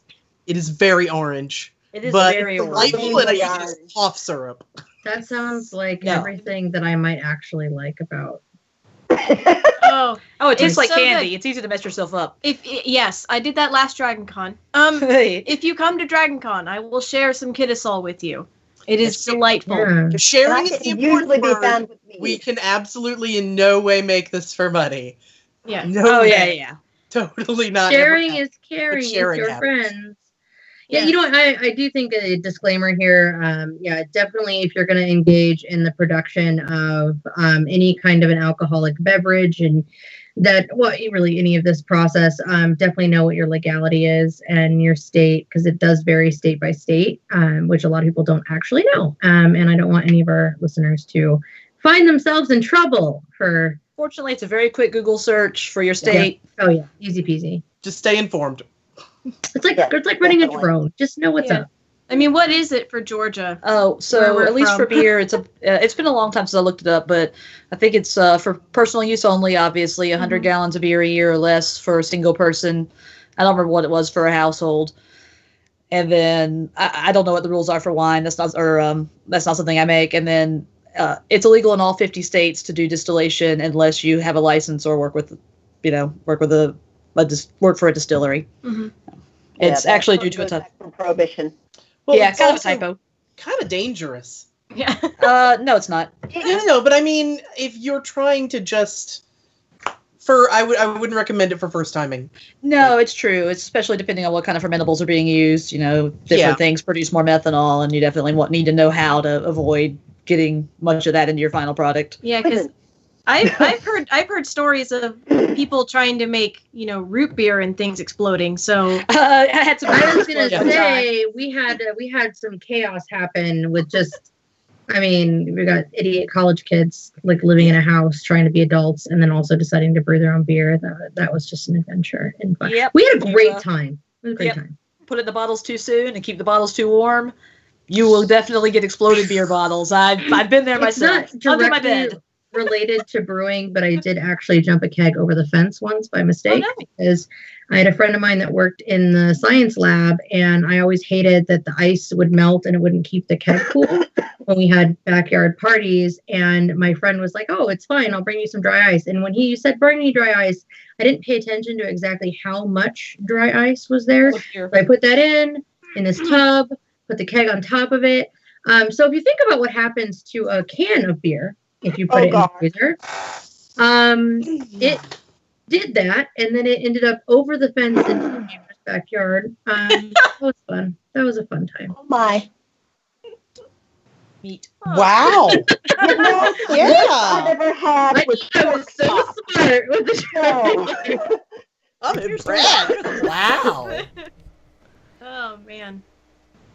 But to clarify, it was a smaller keg. It wasn't the full 5 gallon. I think it was a. It wasn't an artillery shell. Luckily, it didn't leave like a divot in the yard. But yeah, no, it was like I think it was a 2 gallon keg. But yeah, bad. Oh, anyway, so what? How did you? Okay, so you married into it. You decided you saw a thing in an event. Jenna, what was it that got you into? Like, how did you end up into this hobby or adventure? I ended up in it because I had a friend who was kind of doing it, sort of at the time, but I wasn't really paying attention. Oddly enough, I got interested in it because I found a recipe in a Celtic cookbook. Yes, I am not joking. I have the cookbook in my kitchen. I can prove this. It was basically doing the old style one with the balloon as an air trap, and I went, "Hey, this sounds we did that my first one." Yeah, and I was going to mention that as a easy starter for later if we get the chance. But it was that with the honey and I think it was elderflowers or something like that. I'd have to actually go dig the cookbook out. And I said, okay, sure, I'll try this. Did that first batch. It was okay. But I said, I think I can do better with this because I tend to cook and tinker. And, well, let's see. I guess I do okay considering it's probably, 15 years. Close to, and I have people go, "So when's your next batch?" I don't know. We'll figure out a swap when I have one. I had a friend of mine who that is like illegal, that. but we have on a chance exchange bottles. I had a friend of mine whose parents owned just randomly like a large number of apple trees, and so he started brewing hard cider, and that's exactly it. It was like, hey, so it's that time of year. If you just happen to exchange, we can find some kind of an equal exchange. But yeah, his stuff was great. I tried a hard cider once. It did not come out as well as his did, but it actually came out pretty well. That was probably one of my more favorite things that we made other than the red ale. But like as far as like adventuring into other things, the cider was fun. So, let's see. So on our little notes here, we've got fermenting versus distilling versus infusion. Do each of you do one of those, or do you do all three? What's Educate kind me. of the difference? What does this mean? Yeah. I don't know. I know I did stuff, but I don't know the words. Okay, so that's Fermentation three is questions, the three production of guesses. alcohol Each with of you yeast. pick one. So that's baseline. That's beer, liquor, anything starts with that. Distillation is concentrating alcohol from what you have fermented using a still, a distillation apparatus, or still, as the That's kids what you say. mean when you say you had like a failed beer that you then distilled into something else? Is that what Exactly. Yep, That's because a cool. whiskey is basically a beer without any hops. It's been distilled. They're both malted barley, but they're both fermented from malted barley. Typically, American whiskey is half corn, and then usually half barley. Or like everything in America? It's corn, the corn is what makes it even bourbon, corn. technically, American and right? Canadian whiskeys. So bourbon and Canadian whiskeys are going to have some percentage of corn in them. If you see something that says single malt, that's what they mean is it is a single kind of malt and no other of malted barley, and then no other fermentable. Fermentable being the thing the yeast eat to make alcohol. So corn sugar, the sugar in grapes, the sugar in malted barley, so sugar and honey. That's the fermentables. And then infusion is when you have a liquor and you want to give it flavor, so you add herbs or flowers or plants or whatever it is you want to soak into it, and then you purify it afterwards, either by straining or distilling. So that's and some examples of that would be something like even commercial absinthe is made that way. So it's already there's a first run of fermenting a very clean fermenting a very clean sugar wash, so you get just mostly alcohol and water, distilling that so you get a very clean liquor, and then infusing the flavors into it, and then just infusing the huge number of herbs into it, and then distilling it again. Yeah, I had a Not all friend- infusions are distilled again. I had a friend make. Interesting little fact is actually most extracts are done through this infusion process. For example, I was doing a homemade marshmallow recipe, different thing, but I couldn't find a lavender extract, but I had food grade lavender and a pure vodka, so I did an infusion and got my extract that way. I've done this too, actually. I didn't even think about that till just now, but I guess that is pretty adjacent to this. I've done baking. It was like one of my hobbies for a long time. But I did some extraction like that. I'm trying to remember what the one most recently was, but that's through that exact process. It's so interesting. Did you have I never a even question, thought about that. Ember? Did you have a question? I was just saying, I have a friend years ago who made a go at absinthe with, a purified alcohol and wormwood. And wormwood is so vile, I think. If you don't Everything distill else it, in it will make you absinthe very is to sick Yeah. after cover you do that, the infusion. Right? Well, I mean, it didn't make me sick.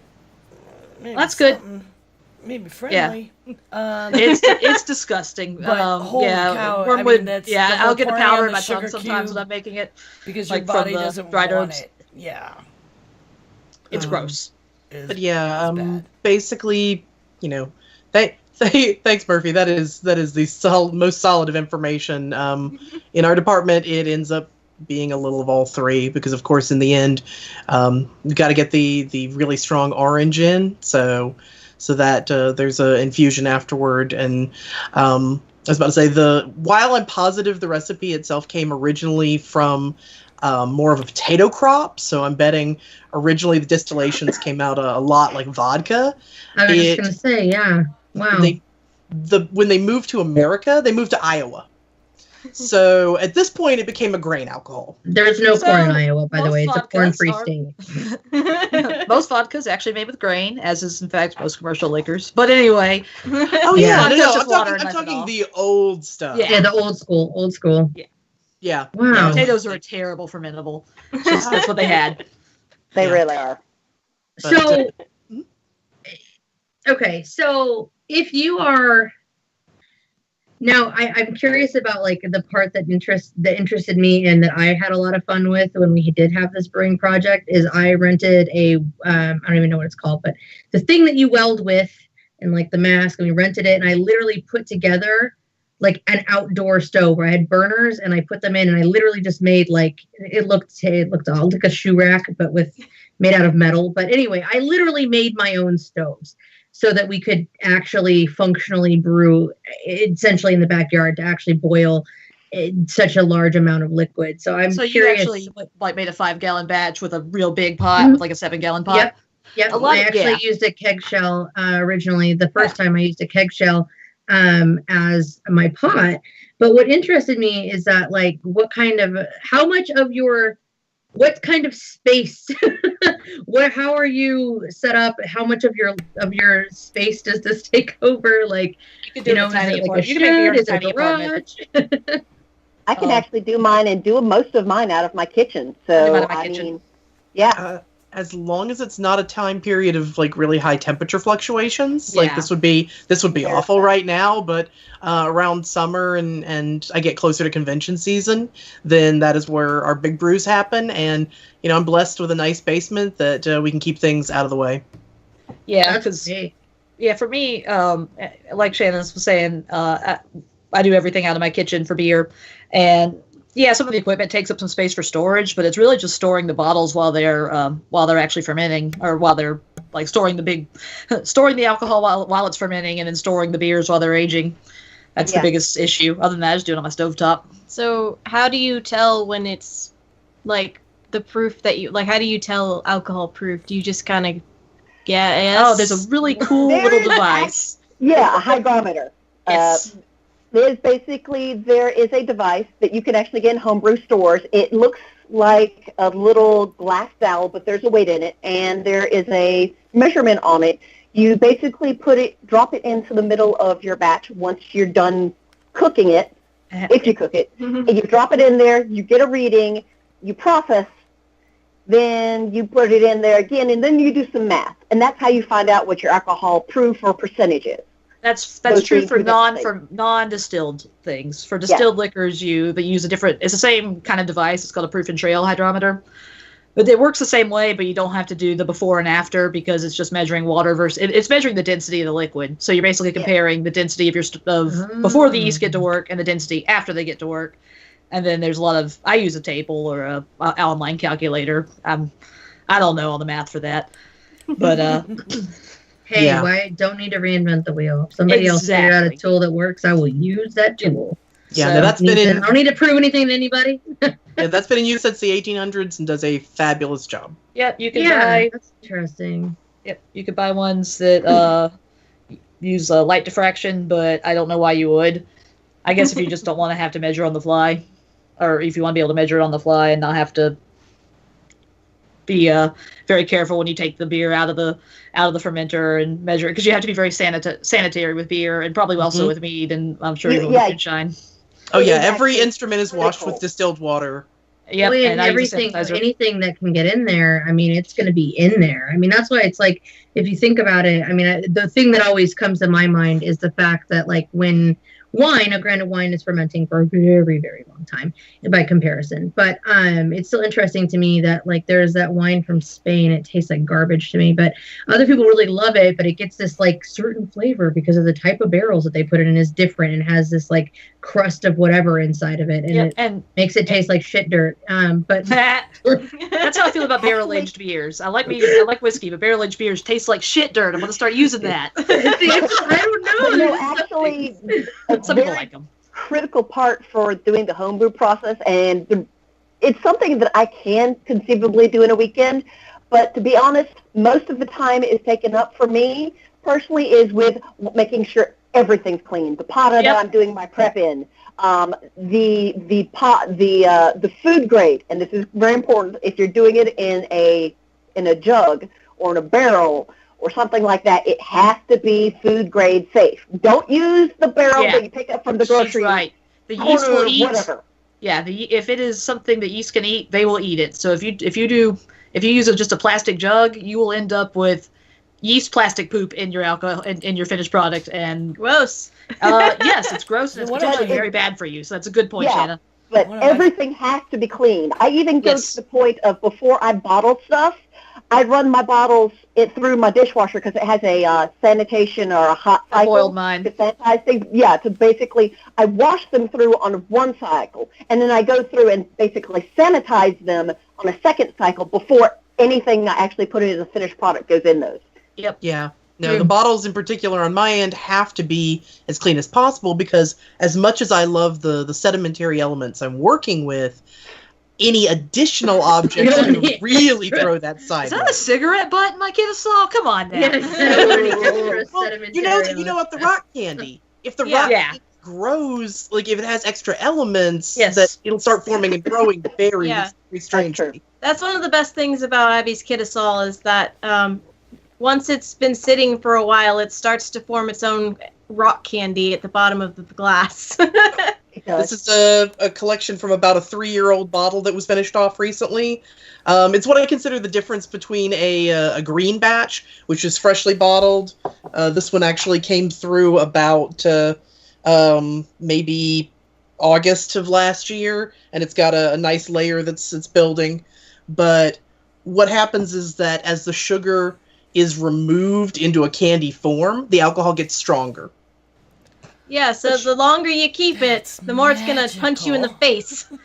Yeah, and that's one of the few distilled beverages that's true of, because distillation kills yeast, so there's not anything producing more alcohol. In this case, it's things that are not alcohol are getting removed. Exactly. It's not about the actual, yeast sugar relationship any longer at that point. It's just coming out of saturation. Yep. The entire alcohol is fully So much saturated to science. syrup level. I love that it's science. This is why I like baking over cooking. I hate cooking, but I love baking because baking is science. I love the science aspect of brewing too. Love it. It's a lot of fun. But yeah, it's also one of the ways my kitchen gets the cleanest. It's like, want to brew some beer day before, scrub everything down. That is true. That's same for me. So, what is kind of your favorite? I mean, you said science is kind of your favorite thing. Well, about getting brewing. drunk is my favorite thing. The favorite thing. Oh, amen.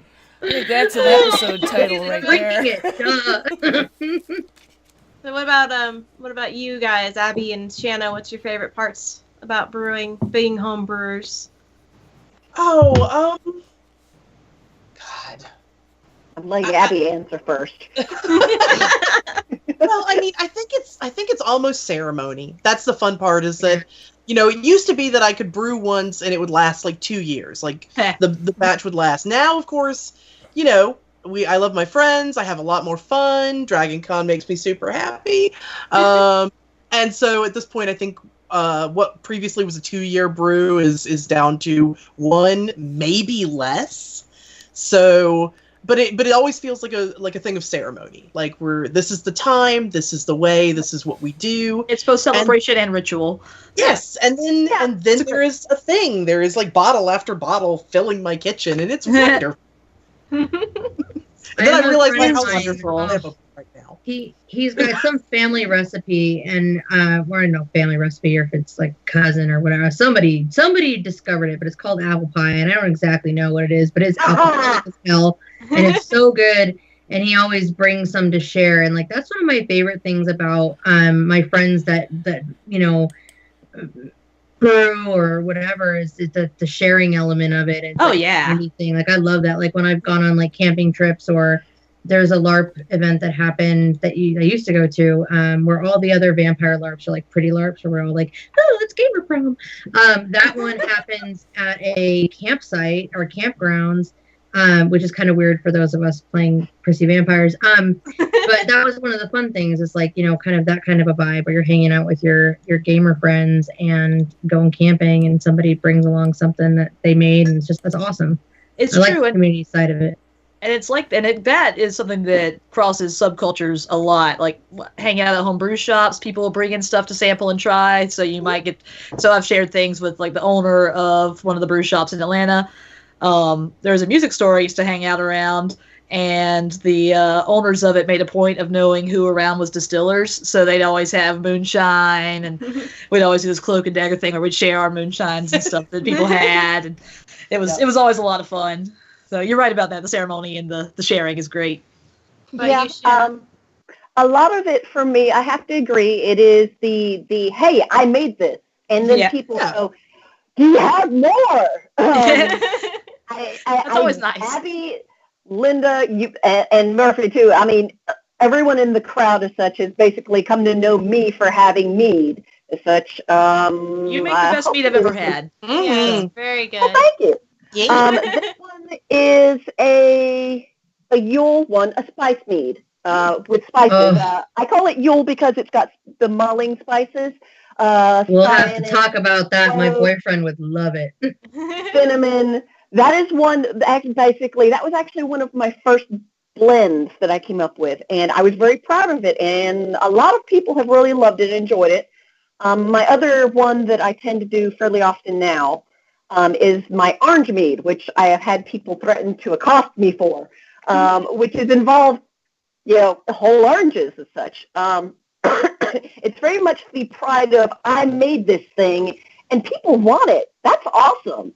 Give me another one of those homebrews. It's that pride of, I made this, and I made something that's good enough that people actually want it and ask for it by name specifically. So I will say, when I have a beer that doesn't come out well, or anything that doesn't come out well, it goes to waste, because I will not share it with my friends, because it's like, no, this isn't good enough, and I don't want to drink it, or it gets turned into whiskey. But I don't know if not that I want to say you've ever had a bad batch, but I think everybody who brews has probably had a batch that didn't come out exactly to their liking, especially if you're experimenting. No matter what you've done, you've gone through something. I'm sure Ember is a fabulous cook, among other things, but I'm sure that she's even had a few kerfuffles every now and then. When I used to brew mead, I did it, you spoke about ceremony. I used to do it 4 times a year, and then kind of it would rotate. The following year we would be drinking the previous years, and the first time I tried adding ginger, that's the kind I've made before. It created a problem. It did something with the fermentation that threw it. Right, because think about it. Ginger is chemically. You don't want to have yeast eating much ginger because it's has a lot of cellulose. So I imagine it probably made you have headaches. Well, no, the taste was just bad. Gotcha. It just didn't work. It tried to tasted like shit dirt. Something. It tasted like. Not for everyone, I guess. Nobody wanted it. Nobody wanted it. It was although it got some fizz to it, which from the recipe I used, most didn't get a fizz on their own, and that one got a fizz, but it was zombie fizz, so that was bad. So I was really scared of using ginger again after that because of the interaction that happened. But then again, like I mentioned before, I was relying on atmospheric yeast, so it could have also. That's always a danger. Probably, if you didn't boil the ginger first, it could certainly have had some, lactobacillus, some of the sour bacteria or something on it. So speaking of atmospheric yeast, a really woody one. Mm-hmm. I don't know if anybody else has ever tried it, but I know some home brewers love, and I've cultivated some of my own yeast before, usually based on like a previous beer's yeast. So I know some people actually cultivate yeast from flowers or from honey. So they'll either water down honey or they'll get actual, flowers from their garden and put them on a substrate that yeast like agar, and actually grow their own strains of yeast from that. So, which is kind of neat. Hardcore. It is very hardcore. It's fun. I feel like I have a friend that is a kind of a psycho when it comes to making her own bread and stuff, or bread goods. Mm-hmm. And I feel like that's how she started it. Like that recently, like that's been a thing that she did. She's like, oh, and I made it from my garden. And I'm like, what? How did that must be what she was talking about? Because I was like, what are you talking about? It's basically mycology at that point. So it's kind of, well, make sure you get exactly what you want growing and verify that sounds terrifying to me. That sounds like that lady that there was like an article, this was like years ago, but there was like an article about the lady who like grew mushrooms in her yard and then like put them in like a spaghetti sauce and got her whole family sick. Good gosh. Yeah, growing mushrooms is not easy. They're red. They match. God, let's eat them. Sounds interesting. It sounds like making your own kombucha or doing like a San Francisco type sour bread. Yep. But at the same time, to be honest, unless you have a really careful environment, it's hard to do that because, let's be honest, most of us don't have white rooms. It's just Tupperware and a fan. True, but that's still small scale, and for the average person, that's going to be kind of difficult. Yeah, so for culturing up yeast, you actually do it in a petri dish. So to start the culture, and then you actually just brew very small batches of beer with no hops. So just like the plainest beer you can imagine with your tiny bits of culture, and then that's how you make a starter. That's how you make. It's the same way you make a starter for bread too. Yeah, I was gonna say. It's from a tiny culture. But so again, make sure it's working first. Yeah. Depends on what grows in your petri dish. Now, coming back to a little bit of chemistry here, Shanna, you said something that caught my attention. You use whole orange? For the orange mead, I tend to use the entire orange. Part of the thing is I basically take an entire orange. If I can, I do organic ones. If not, I'll buy the regular oranges, and I scrub the living heck out of them because I try to get all the food wax off, all the chemicals off, and then I just basically take the entire orange, skin, seeds, all of it. I just basically cut it into eighths, drop it in as part of the process. You do that during the boil, or after you're done, or after it's finished fermenting? I actually do that. For that particular one, I do it after the boil because I want to get as much of the orange essence, which is, which. But do you do it when it's still hot? I'm just kind of curious if you do it. I was wondering if it had if the acid had any effect. Actually, because the honey has a strong amount of the sweetness to it, it doesn't. I usually wait till it's at least cooled, simply because it's easier to do things, because the oranges, after they've been scrubbed and sectioned, I drop them in the carboy. Well, I used to do them in the carboy. I don't do that anymore because my husband told me cleaning oranges that have disintegrated down to pulp out of a carboy is a pain in the you-know-what. I know beer in the carboy. It looks great while it's fermenting, but then you're just in there with a giant pipe cleaner.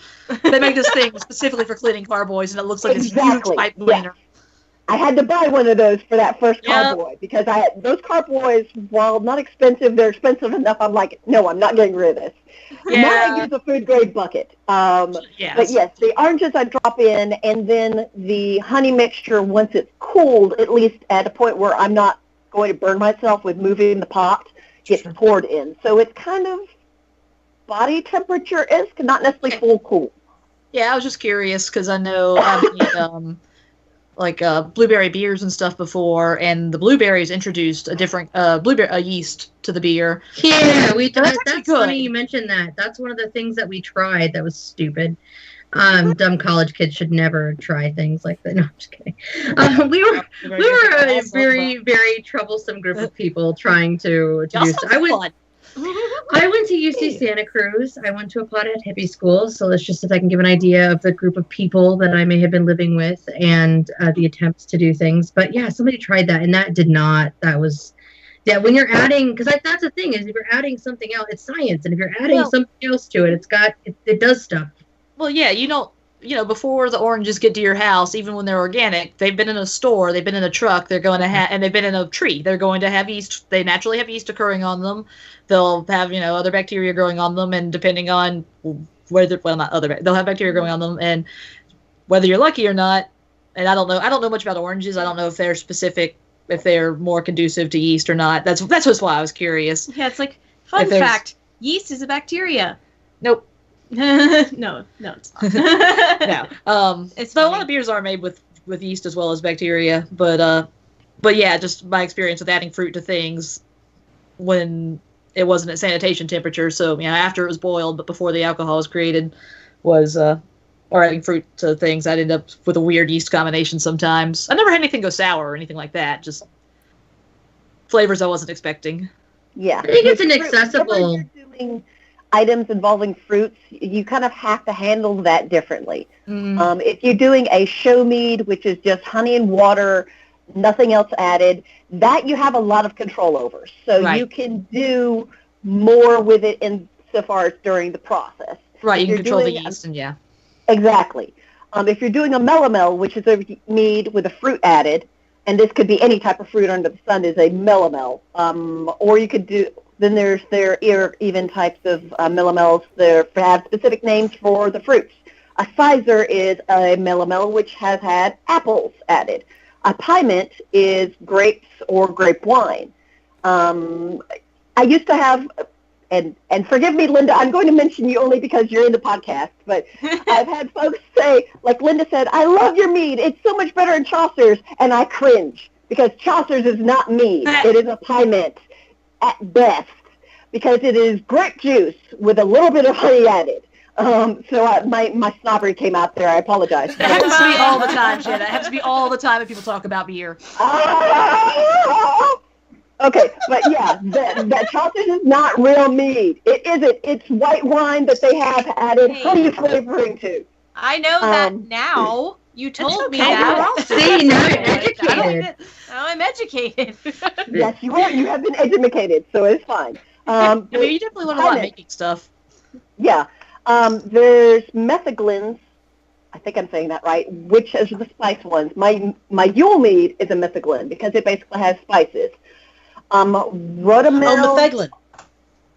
Yeah, thank you. That's the one I'd heard as. I always wondered how to pronounce that word. Yes, that one trips me. Rhodomel. I had a Scottish friend. That's the only reason I know. Okay, fair. Rhodomels are ones that have flowers, usually roses, added. Short meads, they're also called quick meads. Those are the ones that have a very short, they're meant to age quickly, sometimes days versus weeks. Wow. Then there are, those are ones that are basically meant to be, you drink it, you make it, on Monday, you plan to drink it by Friday or Saturday. Then there's the great meads, which are slow ages. These ones are years versus months. I tend to not do those, not that I haven't had the interest in it, simply because I am worried that I'm going to lose track of my notes between I write on my bottles the date. Mm-hmm. I have started doing that with some of them, but since I also do fewer batches now, I used to do maybe 4 or 5 batches a year. I kind of slowed down some now, mostly because real life tends to kick my butt because I know, right? Doing a mead batch kit because of all the cleaning, because I'm super, super conscientious about it. All the cleaning, and then the process, and then the cleanup after the process. That's the part I don't like. I like the cleaning beforehand. I find it kind of therapeutic because everything looks so nice before you get started. So, by the way, if you ever do homebrew, don't ever let your honey boil over because that will be a sticky mess. Yeah, I made that mistake with beer, never with honey. I can imagine. Yes. I was scrubbing honey foam off of things for weeks. That batch, I learned. So there are lots of types of meads that can give you results. Are any of you willing to share any recipes? I couldn't give you one right now off the cuff, but yes, we could share some with the show if you want. If you want for notes. Yeah, we could probably add something to the notes if there's anything, or maybe even any recommended resources or links that you think would be valuable to our listeners. That would be Joy awesome. of Brewing. And Abby's not allowed because she married into it, and the family will murder her if she. Oh, they love me too much. They love me too much to murder me, but I won't be welcome at holidays. That would be unfortunate. Revolution will be had somehow. There is a recipe. You can actually find a lot of recipes online now. My orange mead recipe, is based off one called Ancient Orange. That's one you can actually Google fairly easily. There's a number of online sources. Some of them are like generic homebrewing, homebrewtalk.com. Oh, I love that site. That one's a pretty good one, and that one has some of the forums separated out by the types of brewing. Yep. Then there's meadmakers.org, and that's mead-makers.org, which you can actually, it's a pseudo-association. You can get information on it. You can actually sign up and become a member based off certain criteria and levels. You can be a home brewer, low level, or you can be a commercial organization even for those. There's also stormthecastle.com/mead.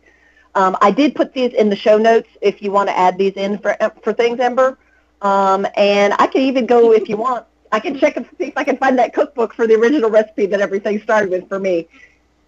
Sure. That would be, I really love the links. We'll definitely make sure we have links in the show notes for everybody. This has been awesome. I'm a little bit of a beer snob. Most people like the lowest, I don't know. I'm so picky about it. And I would love to dive in. It's just interesting. And you've definitely already got some experience, so there is that. Yeah, many years ago. It's not a cheap hobby. It's not a cheap hobby. So before we have to kind of wrap up our discussion, unfortunately, but with this many guests, it's to be expected. Yeah, but so are you guys working on anything in particular right now?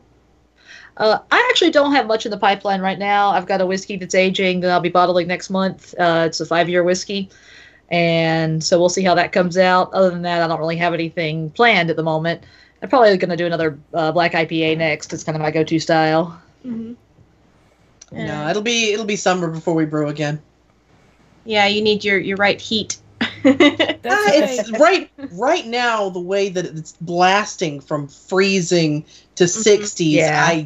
I can't even dream of trying. When something's fermenting, you need it to keep a pretty regular temperature, or you'll get weird flavors. Need to be reasonably consistent before you can have anything really managed.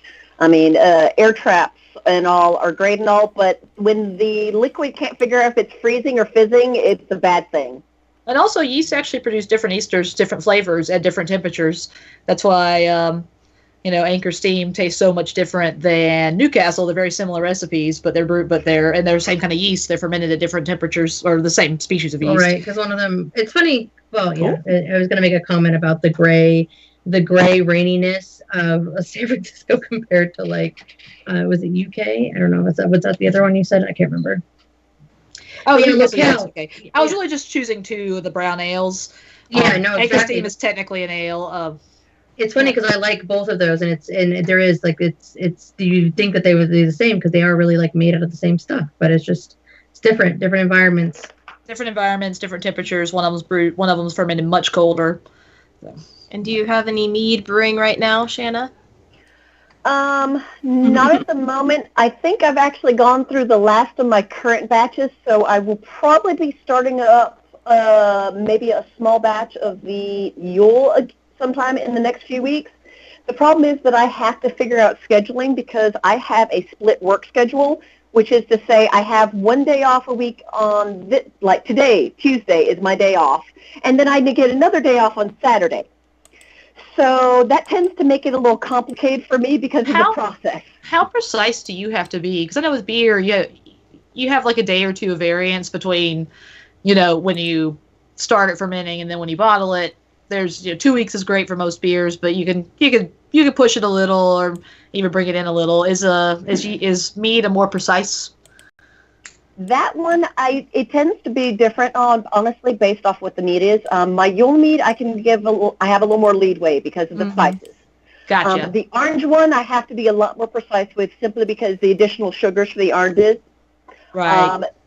Admittedly, I can usually I've been doing this long enough, I can tell with the air trap, which... when it stops bubbling, yeah. Mm-hmm. When the bubbling goes beyond a certain point, I'm going, okay, I need to start cleaning the bottles in the next week or so and bottle it. It can be anywhere from 6 weeks to, I think I've gone a stretch as long as 8 weeks before I have to bottle something. So it can vary. Oh, wow. So, and like you said, the temperature makes a huge difference on that. Yep. Well, awesome. if there are a million other questions I could ask. We could totally do this again. Yeah. Yes. Yeah.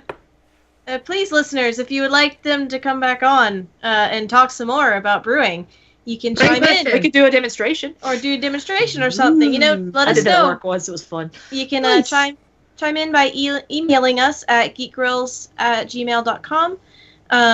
Is the phone number still a thing? Yep. Yeah. You can ring us at 508-474-5577. You can leave us a message. Leave us a message. Someone will. I might listen even to it. answer. Someone will listen to it. Yeah. If it accidentally links in him, Ember's gonna be like, "Hello." It's a Google Voice number. It's just the Monsanto Corporation's number. It's when it rings that very landline confused. that only gets telemarketers but says your name because it's a Google number. I know it's for Geek Grills. Yay!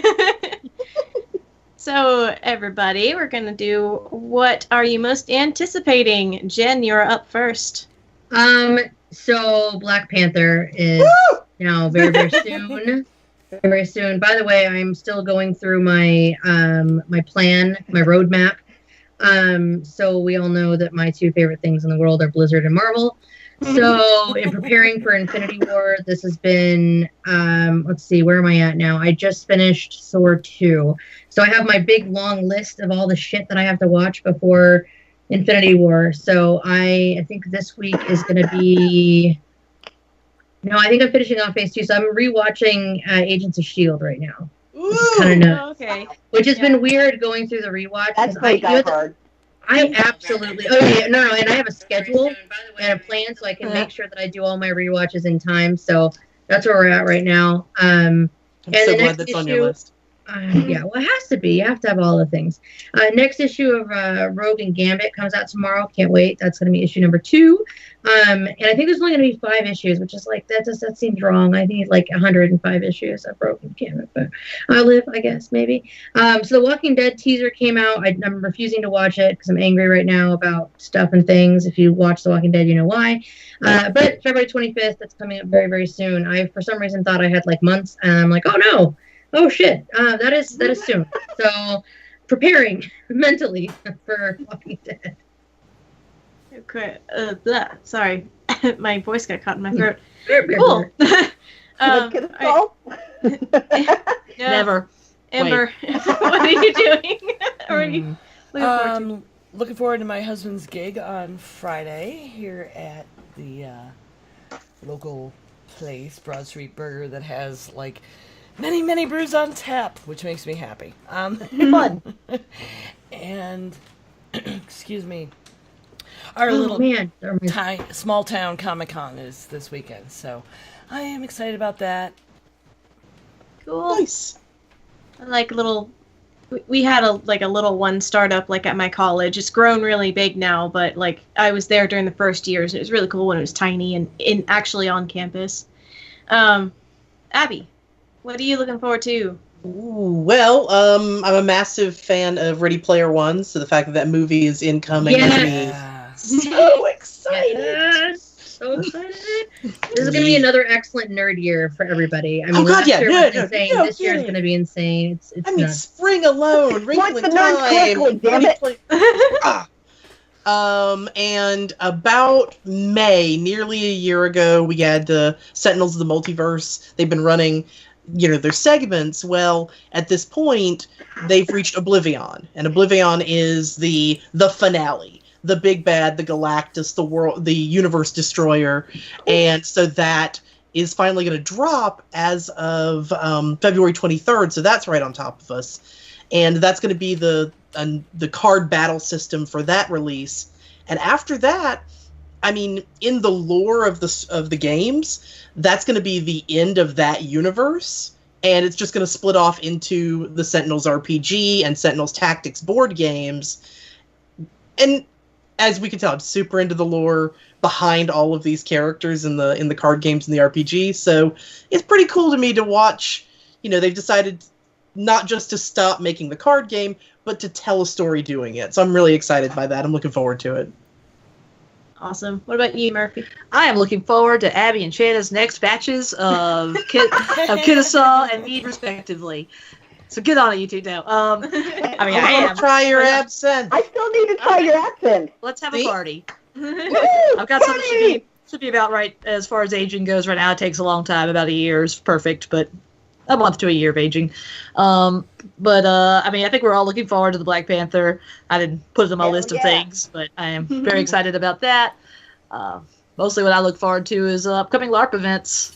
We have a great LARP scene here in our area, and there's a lot to look forward to there. So jealous as someone who has participated in One World by Night for so long in the West Coast, in the Midwest, and then also in the Mid-Atlantic, and then now being where like LARPs don't exist apparently. Sounds like it's time for someone to step up and make one exist.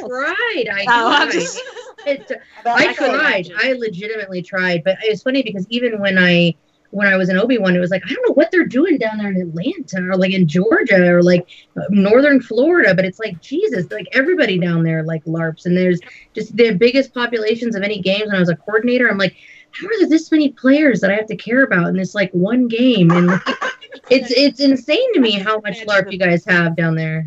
Well, yeah, and we love our LARP staff people, all the work that goes into it is... Somebody, I forget who it was, but somebody has actually made a giant calendar with all of the LARPs that are in it. It's like... Yeah, I've seen that. I think it's got everything. Greater Atlanta? Yeah, it's just Greater Atlanta, I think. It's just Greater Atlanta. but there's like 20 of them on the Yes, on the that's the same. Well, especially if it counts salon as well. Yeah. It's a And the huge sad salon thing scene. is, I'm sure they still don't have all of them because there's a lot of the LARPs that kind of are trying to start like up towards Chattanooga that are coming, kind of creeping down this way too. That I'm sure they don't have on there. That's awesome. I miss LARP. North Come down and Carolina's a visit. LARP desert. I've searched. Aw. I'm literally living in a desert that is LARP desert. Aw. What about you, Shanna? Yes, I am on the Marvel bandwagon so far as Black Panther. I know there's a lot of my friends of color, or however you want to friends speak it, but it's the fact that it is a awesome setting. They look like they've done Black Panther properly, and I'm so fucking for it. It's not even funny. Pardon my French. No pardon I necessary. think we're all happy about seeing proper representation. It's 2018. And yeah, I have to admit I'm with Murphy on this also. I'm looking very much so forward to the LARP season because there's some things that are winding down for me kind of, and then other ones I'm kind of assisting with other things and such. So there's a lot of that to look forward to. It's always fun times. Yeah. Plus, it's you know, the Dora Milaje. We need to see the Dora Milaje. Oh my gosh. Oh, you gamers. Nerds. I mean, what? No. Well, what about you, Linda? Yeah, Black Panther, of course. I'm super looking forward to seeing all the lore with it. The costumes look amazing, and just it all looks gorgeous. And I'm awesome. excited about the visuals too. I agree. But actually, there's a movie coming out the same day, which I'm probably not going to get to see the same day. It's called Early Man. It's by the same people that made Wallace and Gromit and Chicken Run. It's Aardman Studios, and they have, so the British actors ask them if they can be in their movies, like to voice act. They've got Eddie Raymond, I think I might be pronouncing that wrong. He was in Fantastic Beasts. They have Tom Hiddleston. They have Maisie Williams, Timothy Spall. I love Maisie. Richard She's Ayoade. adorable. Yeah, they've got just all these really big name actors that they have for their voice acting, and they always make really, really just quality movies. And it's all stop motion. It's all stop motion. Cat! Sorry, my cat is trying to get into my room. I had to feed my cat because otherwise I would have Mom! Yeah, I was a poltergeist or something in here. There's this weird clonking behind us. What's happening? There it goes. Yeah, Sorry, mine he are just completely wanted locked the down. audio. It's been a lot of fun being on the show. He just wants to be part of it. So I'm really looking forward to Early Man as well as Black Panther. They both look amazing for different reasons. I'm in. That's awesome. Oh yeah, I'm gonna let Ember give the thanks, but just remember we are 100% solely supported by our patrons. We love all of you. You guys are all the best, the very best. Apparently I'm gonna sing a Pokemon song. I don't know what's happening. All right. Again? Oh, Thank you to all the please, I get the patrons. recording this Patrons. time. Number 2, if you would like to become a patron, you can do so at www.patreon.com/grills. That's GRILLS. And Ember, would you like to give a shout out to our most I'm so excited because he's awesome. Go ahead. He is awesome. Thank you very much, Vinod Thomas. You're a fantastic friend and now a patron of the Geek Grills podcast. Yay! I can also update Glad our Ember page put- today. We do have supporter levels that include a title, Lord, Lady, Sir, Dom, King, depending, on your level. But anything, there's a discrepancy there. I'll figure out later. We originally had listed that as $3 and up, but on the site it says $5 and up. No, it's not. It's gone now. That's an old tier. Yeah, but it's still in the background. It's in the background because there are some supporters there. So we'll dig into it. We'll get into it. So correct me in the stream, but I'm going to say that I'm going to go ahead for now and put everyone $3 and up in, and we'll discuss later because we have patrons that have left us. We have patrons that have upped their levels, that have down their levels. So we're going to figure out what exactly we're going to do about this bestowing Yeah, if you titles were a upon $3 our patron, you should be included in the $5 patron line at the same rank. I understand what you're saying, Amber. Right, Totally. yeah, because it keeps, I mean, and we're getting people, because you can pledge at any level you want. It doesn't matter. You can go in there and throw 50 cents or whatever. You can customize that yourself. But we have thanked people, and I have finally updated our website to reflect our gratitude and titles bestowed upon new patrons and patrons who have upped their levels recently. As So, a side thanks note, again. well, Ember reminded me about the updates. I kept meaning to say this. I did update, since we are already recording live, I did update our goal. If we get to $100 per month, the grills will do, if you like grills, you want more grills, we'll do a monthly game night. And get together, and I don't know, that could be all kinds of things. It could be video games, it could be RPG, I don't know. We could talk about it, but help us get there. And I've updated that, and yeah, so help us get there so we can have more grills. If we do video games, we should, co-op Human Fall Flat, because it's hilarious. Oh, God. Oh, I wanted to say one thing about Vinod, too. Not only has he been a long-time supporter, Ember put it in the notes, but I was thinking it as soon as I added him to our list as a new patron. He has always, every single week, with a, just absolutely specifically before I even get a chance to, reshares our episode links every single week. And I think that if you can't support us financially, I get it. Even just going to our Facebook page and sharing it is awesome, and that helps us, and I think it's really cool, and I want to thank him for that too. Yeah, Yes. Thank you. Yay! On that note, along with our Twitter, which is where he religiously shares that, and I thank him very, very much.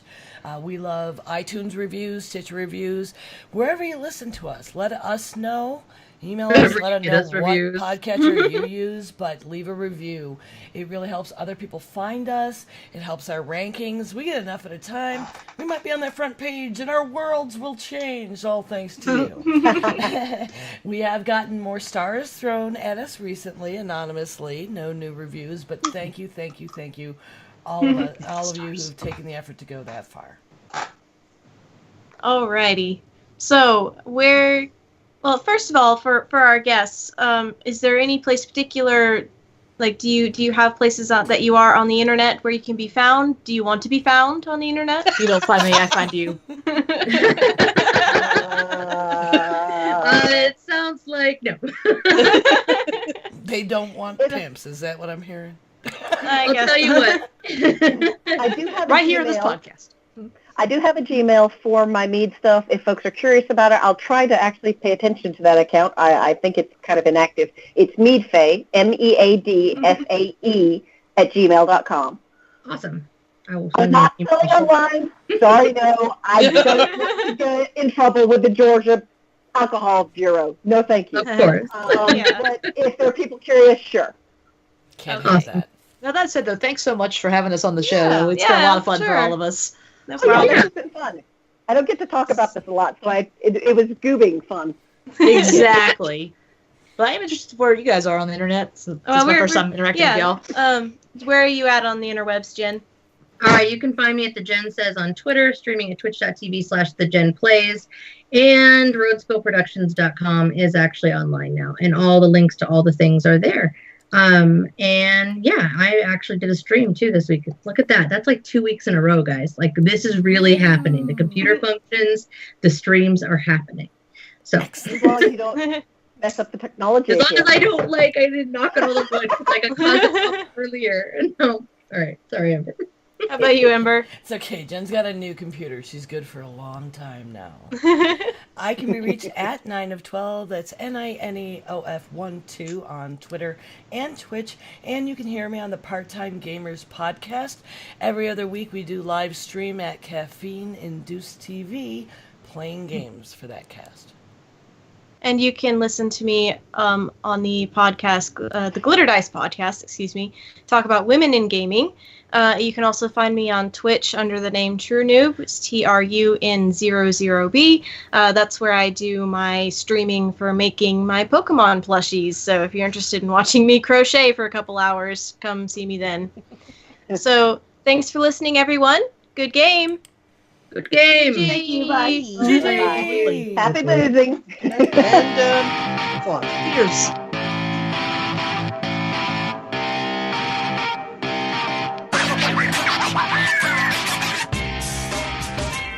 enjoyed the show and have the quill skill to shriek speech, leave us a 5-star unique critique on iTunes or thrill us with the size of your handbill by spelling goodwill into our tills at patreon.com/grills. We can also be found windmilling around Facebook and YouTube at facebook.com/geekgrills and youtube.com/geekgrills, where we like to chill. Tweet your siren songs where the throngs belong on Twitter at geekgrills, where we're dressed to kill. For more info on the show, though, go to geekgrills.com, where you can find previous episodes, show notes, and current contest information. Send us your psalms and qualms to geekgrills@gmail.com or give us a ring at 508-474-5577, where we can hear your lovely voice sing the zing thing. Thanks for listening.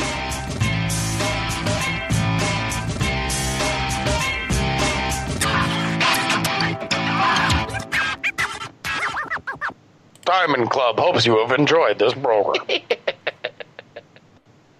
All right. Yay. Yay. Diamond love for everyone. Diamond love. I'm so glad that works and I can hear it now. Yeah, it's so funny, Ember. I haven't listened to that since we added that on the end, and also I haven't listened to Lunescence's ending in such a long time. I have like a little tear. We're coming up on 2 years. Like, we're a couple months away from doing this for 2 years. Yeah. Oh, it's nuts. It's insane. This has been awesome. This is an amazing project. Okay, I have 2 things, and now that we're now episode is closed out. Do you want me to stop streaming, or are we just after showing for our I want to stream, but I don't know how to stream on my PS4 yet. Fitz is going to help me figure that out, probably not streaming today. I'm letting everyone know that we're still live. Oh, I know we're still live. Okay. I know we're still live, but we're not on the episode, recording what's going to go on, the stuff and things. So. I think we're after showing, Ember. Yes, that's what I'm saying. All right. We're after showing. Because last week I was after showing, and then Jackie was like, I don't want to say this in public, so I'm just letting everyone know. That's a good call, because Jen would be the dumbass that would say some shit while we're recording to the internet. Not like I haven't done idiot things on the internet for all to see. Yeah. I.e. game nights, Friday nights, come hang out with us, where you can listen to Jen be drunk and say stupid shit. What's wrong with that? Right? And then play Jackbox games at the same time. Right? Yeah. You and me in Jackbox. Woo! We'll light up a room. It's so bad. It's so terrible. People come get Jen and I from other channels. They're like, they're playing Jackbox over there. Come on. I know, we're like Jackbox fiends. It's a little unhealthy. It's so great for this medium. Like, you could just I know. play. It's fabulous. So I can't go into too much detail, but I did do I was chosen to participate in an information gathering adventure by Twitch. And one of the things that the person was shocked about, she's like, wait, so you mean that you're like in the channel and like you're playing the game with the person? And I was like, you guys don't know that like Jackbox is like a thing that a ton of people do? Because that game wasn't designed like that. It wasn't like that Jackbox Studios was like, oh, this is how we should do it. This is for this reason. It just happened to be this like perfectly marrying, like, oh, it was wonderful. Yeah. So I had one of the best beers ever of all time, ever. And it was something I would have never ordered ever in my life. And they were out of the one that I wanted. This is when I took Ventura out for dinner for his birthday. We went to this little gastropub place called the Parish. And I had, I'm going to find it. It's the Firestone. It was the Firestone Walker Brewing Company. And it is and again, something I would never in my life ever order. Like, I don't even know. It is the Mocha Merlin. It is a coffee and chocolate infused milk stout. And it's an oatmeal milk stout. And that sounds wonderful. The bomb. That sounds like a great wintertime beer. Smooth. It is smooth. Oh. This last year, see, stout's a magic word there, because as much as I like very sweet liqueur, if you hand me something along more the beer department, I would like it to be bread. I super like stouts and was recently introduced to car bombs last year. Oh. But yeah, I I'm did do excited by those. You know, I'm a bit of a beer snob. I really, really like beer. So not just like obviously the idea of, I know you guys craft beverages, but are you guys also like adventurous, like try different types of beer and whatnot, people? Oh, well, I am for sure. Atlanta's a great city for it. We have some of the best beer bars in the world here. And so, yeah, I love trying new stuff. And, I mean, don't get me wrong. Steel Reserve, also good. Yeah, I mean, see, that's the thing is like You're there's not some going that I don't anywhere. mind, You were even if they're banging like on the door like the nothing was bigger, like whatever. podcast. Hey, buddy. There. Yeah. The reason I asked is like I don't know if you guys know about Untapped, but Del Noche, aka Kent from Ritual Misery, he got me turned on to Untapped, where I started using that. It's like a social media app for You have to connect beer. on there. I totally use that. I'm a very beer person. When I'm drinking a socially as such, I'm more likely to do the hard ciders personally because I don't like drinking my bread. Sorry, Abby. Well, those are all Yeah. like the app covers like whatever is on tap, whether it's meads or ciders or whatever. But it's like one of the things I love about it is like when you've got places that have high turnover because they're all craft brews. Like this place in town has like 30 taps and everyone is from North Carolina. Their paper menu can't keep up with the turnover sometimes, but when they switch the keg, they push the button, I guess, because I can check Untapped and check the menu, and sometimes I even order something that like no one else in the bars know they tapped yet, and they're having to tell everyone they're going to offer beer to. Like, actually, we don't have this anymore. We have this, and like, I love having that heads up. Sorry, I thought I was muted. Clickety-clack. No, this one's Sally. This one's Sally. Oh, listen to the purring, and my cat is like, "What's going on?" Like, can you hear the purring, cat? Also, I don't know if you guys could hear her, like trying to break the door down. It was Matt was like trying to tell us what was going on, or that was this one. You are a troublemaker, madam. It's a raw miracle that yeah, not hide your face in shame. Pleasure to creation outside the door.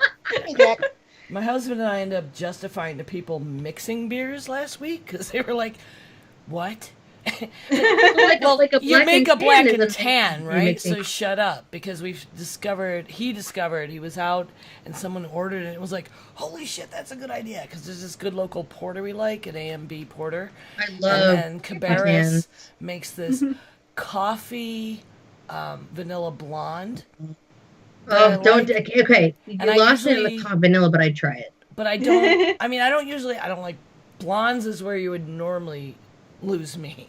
But I was curious, and Catawba Brewing does such a good job putting an actual coffee flavor. It barely had a beer finish. The coffee was so present without being weird. Like a lot of time when a coffee beer, it's just like, no, it's not in there, or like they must have actually used coffee. But it's so light, and I like porters, I like stouts, I like something heavier, and that A&B porter is sometimes a little heavy if I'm going to have more than one. And mixing those two was like, holy shit, delicious, magical. That should just be one beer to begin with. Yeah, you have my attention with coffee, that's for sure. See, this whole coffee thing, and like it's funny because it's like it kind of is like the rage right now. Like everybody's got a coffee, whatever now, and I don't. And so it makes me like, I know it's always been around, but it's been like kind of like a really big focus right now, and I don't know why, but I guess I can tell you. Me off. Why is that? Coffee beverages are extremely easy to make. Coffee beer is the easiest beer in the world to make because you have a lot more room to make mistakes with your yeast or with your fermentation process. It's a lot more forgiving for temperatures because coffee is such a strong flavor. It covers a lot of mistakes. So a lot of smaller breweries or breweries starting out love to make coffee beers because they're people always drink them, and if you fuck up, it's okay. It's going to taste the same. Hey, we should raid the pre-show when they go live, by the way, Ember, Night Attack. Which? By the way, Night Donna Attack on tonight. It's going to be incredible. I'm Watch it. It's Auntie Donna. It's always good. On Twitch right now, so I can raid. Sure. I just pulled it up. He's not on yet, but when Bryce gets on, I'll let you know. Yeah. So I guess, but the thing is, because it's such a big thing right now, it's like the moment anybody like it's on there, I'm like, no, because I feel like it's just like this is what we're shoving towards you, but this one, the thing I wanted was gone. The lady mentioned it, and she actually got a much larger tip than I ever give people because that was probably one of the best beers I put in my mouth in the last I don't even know. Well, it's funny that it's I usually shy away. one Go ahead. because I spent a lot of time searching for a chocolate beer that was okay. Like I love Young's double chocolate stout, but chocolate's hard. Is it Brooklyn? Is that the one that does the other one? Chocolate really stout's popular? fantastic. That's the one that I like. Is the Brooklyn's chocolate stout? That's one of the only chocolate stouts I like. Yeah, so many of them best vegan at the end of the season. It It's needs like to age Getting a a little. pin now. They end up Chocolate's a hard flavor to capture because a lot of the flavor in chocolate is from the fat, and that doesn't translate into beer. It falls out of the solution, so you don't Right. get that. and trying to brew it in a way that gets the chocolate to come through and actually taste like chocolate ends up super alcoholic, and that Yep, overcomes milk the stouts enjoyment of the beer. Like they just, you can taste the alcohol, and like that's not how beer feels good. You guys can Milk keep stouts are your the beer. best for chocolate. You can keep your beer. I'll just drink Bailey's from the bottle. You can This keep your Baileys in the bottle. Lyndon, That's- this is why the car bomb I have works a headache so now. dang well. Oh yeah, no, see, it's so interesting because I'm all over the map with everything else, but a good beer, I just love it. I just love it. I'm such a snob for it too. Like I will drink a shit bottle of wine. Like I will drink a glass of like vinegary grape juice and be like, whatever, fine, it's whatever. But yet like somebody tries to hand me a beer and I'm just like, what the hell is this? Like I think the idea of drinking a Coors Light makes me want to throw up in my mouth like a little bit. I'm kind of with you in a way. I like either real shit beer, like I said, Steel Reserve, Like or Nutty good Ice? beer. I want it to either be super strong and taste awful, so I know I'm hurting myself, or I want it to be good. Okay, so fun question based on that. Do you think, because I know this is the case with mine, because I definitely didn't drink this much before I got involved in all this. Do you think the fact that you brew means that you don't get drunk as often? No, I drink a lot. She's like, No. I mean, I still drink a lot. It just takes more to get me drunk. Oh, I don't know. I don't think so. Not for me. Who's But counting? radio went out. I'm such a lightweight, honestly. Like I can, I'm terrible now. I don't know what it was. Like I don't know how the hell I drank like I did in college. I gotta think about it. I'm like, God, I feel like an ancient old lady. Anyway, Abby, we're gonna have to talk about having you on for an episode. I was a modern lit major. I'm sure we could find a topic to have you on and chat about. Oh God, hello, yes. And she was talking, and I was like, ah! Like all of my little like nerd. Like all of my like nerd things were going off because I love other literature people, especially because I know you were like literature because I know that somebody isn't really a true lit major and they're like, oh, I've got an English degree, and I'm like, Oh Lord. Nope. All right. Not the We are same. not allowed, whenever we decide to do that episode, we're not allowed to call it Doki Doki Literature Club. Not allowed. Oh, okay. Well, it's probably No. copyrighted and a terrible idea. Don't look So at there's me. that. I'm not one of the. No. Not allowed. You haven't got to the end yet. I think we could have all kinds of interesting conversations. We did one before that I really enjoyed. We did a literature episode. Remember who did we have on? It was a friend of yours, Daniel Can we Jacobs. call it No, like geeky literature? we talked about Geeky Literature Club is fine. Oh, that'll work great. Yeah. Well, Geeky no. literature. Daniel was more. I feel like we was headed for tragedy here. what do we talk about, Daniel? Well, who am I thinking of? We That talked we about talked religious about. themes in literature, in geek literature and movies and stuff. So in geek Okay. culture. Yeah. Oh, we did talk about, but it was still interesting. It was Oh, yeah. from my. It tickled my literary studies bone a little bit there. You're supposed to be sleeping 45 minutes ago. Sorry. Me? Oh, No, I was like, I should be. My I'm kids going to just bed. wandered out. Mom, I'm going to bed right now. Rob went to open mic, and they know I am here on the computer and not going to I think she's talking about her offspring. I know. Just running rampant. Yeah, pouring that said, milk like I was heathens. about to say I am an early to bedder, so Yeah, I am gonna have to leave so that I can take care of the idiot cats that are being Okay. idiot cats right What now. are we gonna do I next can hear week? them being like, What are we "Mom, gonna do we're next so week? helpful." Let's decide what we're Can going to do we- next week. I mean, Raid- our guests, yes. thank you. I You won't were leave. amazing, I awesome. won't leave this Skype We could call totally so do we can this chat. again. Okay. And so thank you for being here. Yeah, I think thanks. all of you could come on and we could even have one where you guys could come on individually so you guys can each, we can talk to you more because I have 150 million questions. And also, I need this Yule mead and I'm interested. This is going to be a project, so Good. we're going to chat. Well, Because yeah, that that's- is something my boyfriend will absolutely love. I know that Yeah, he's we're gonna- he's always on the hunt for mead, and it's never what he likes. So I'm I'm gonna like, that raid- sounds right up his alley, though. I'm going to raid Yeah, Night so Attack we'll and then add to our stop the topics. stream. Yeah. And We do then appreciate we'll- yeah, thanks a lot for having us on. It's been a lot of fun. That was awesome. I was so stoked to have you fabulous ladies on. Yeah, let's read Night Attack. Raiding night attack. And then I will stop stream, and then the girls can decide what we're going to do next week. Yep. Thanks for listening. What are we gonna say? Do we want to yell awesome. something in chat? Oh, I ain't bothered with all that. There's like 5 of us. There's 6 of us. There's 6 raiders. Okay. Technically. Yeah, I've got different stuff, different places. Whatever. How about Geek Girls hope you enjoy this program? Sure. Oh, except it already left my channel and went to raid, so you do that. Grills attack! See, that would Grills attack. Grills attack. Nice. If I can get to it. Stopping stream.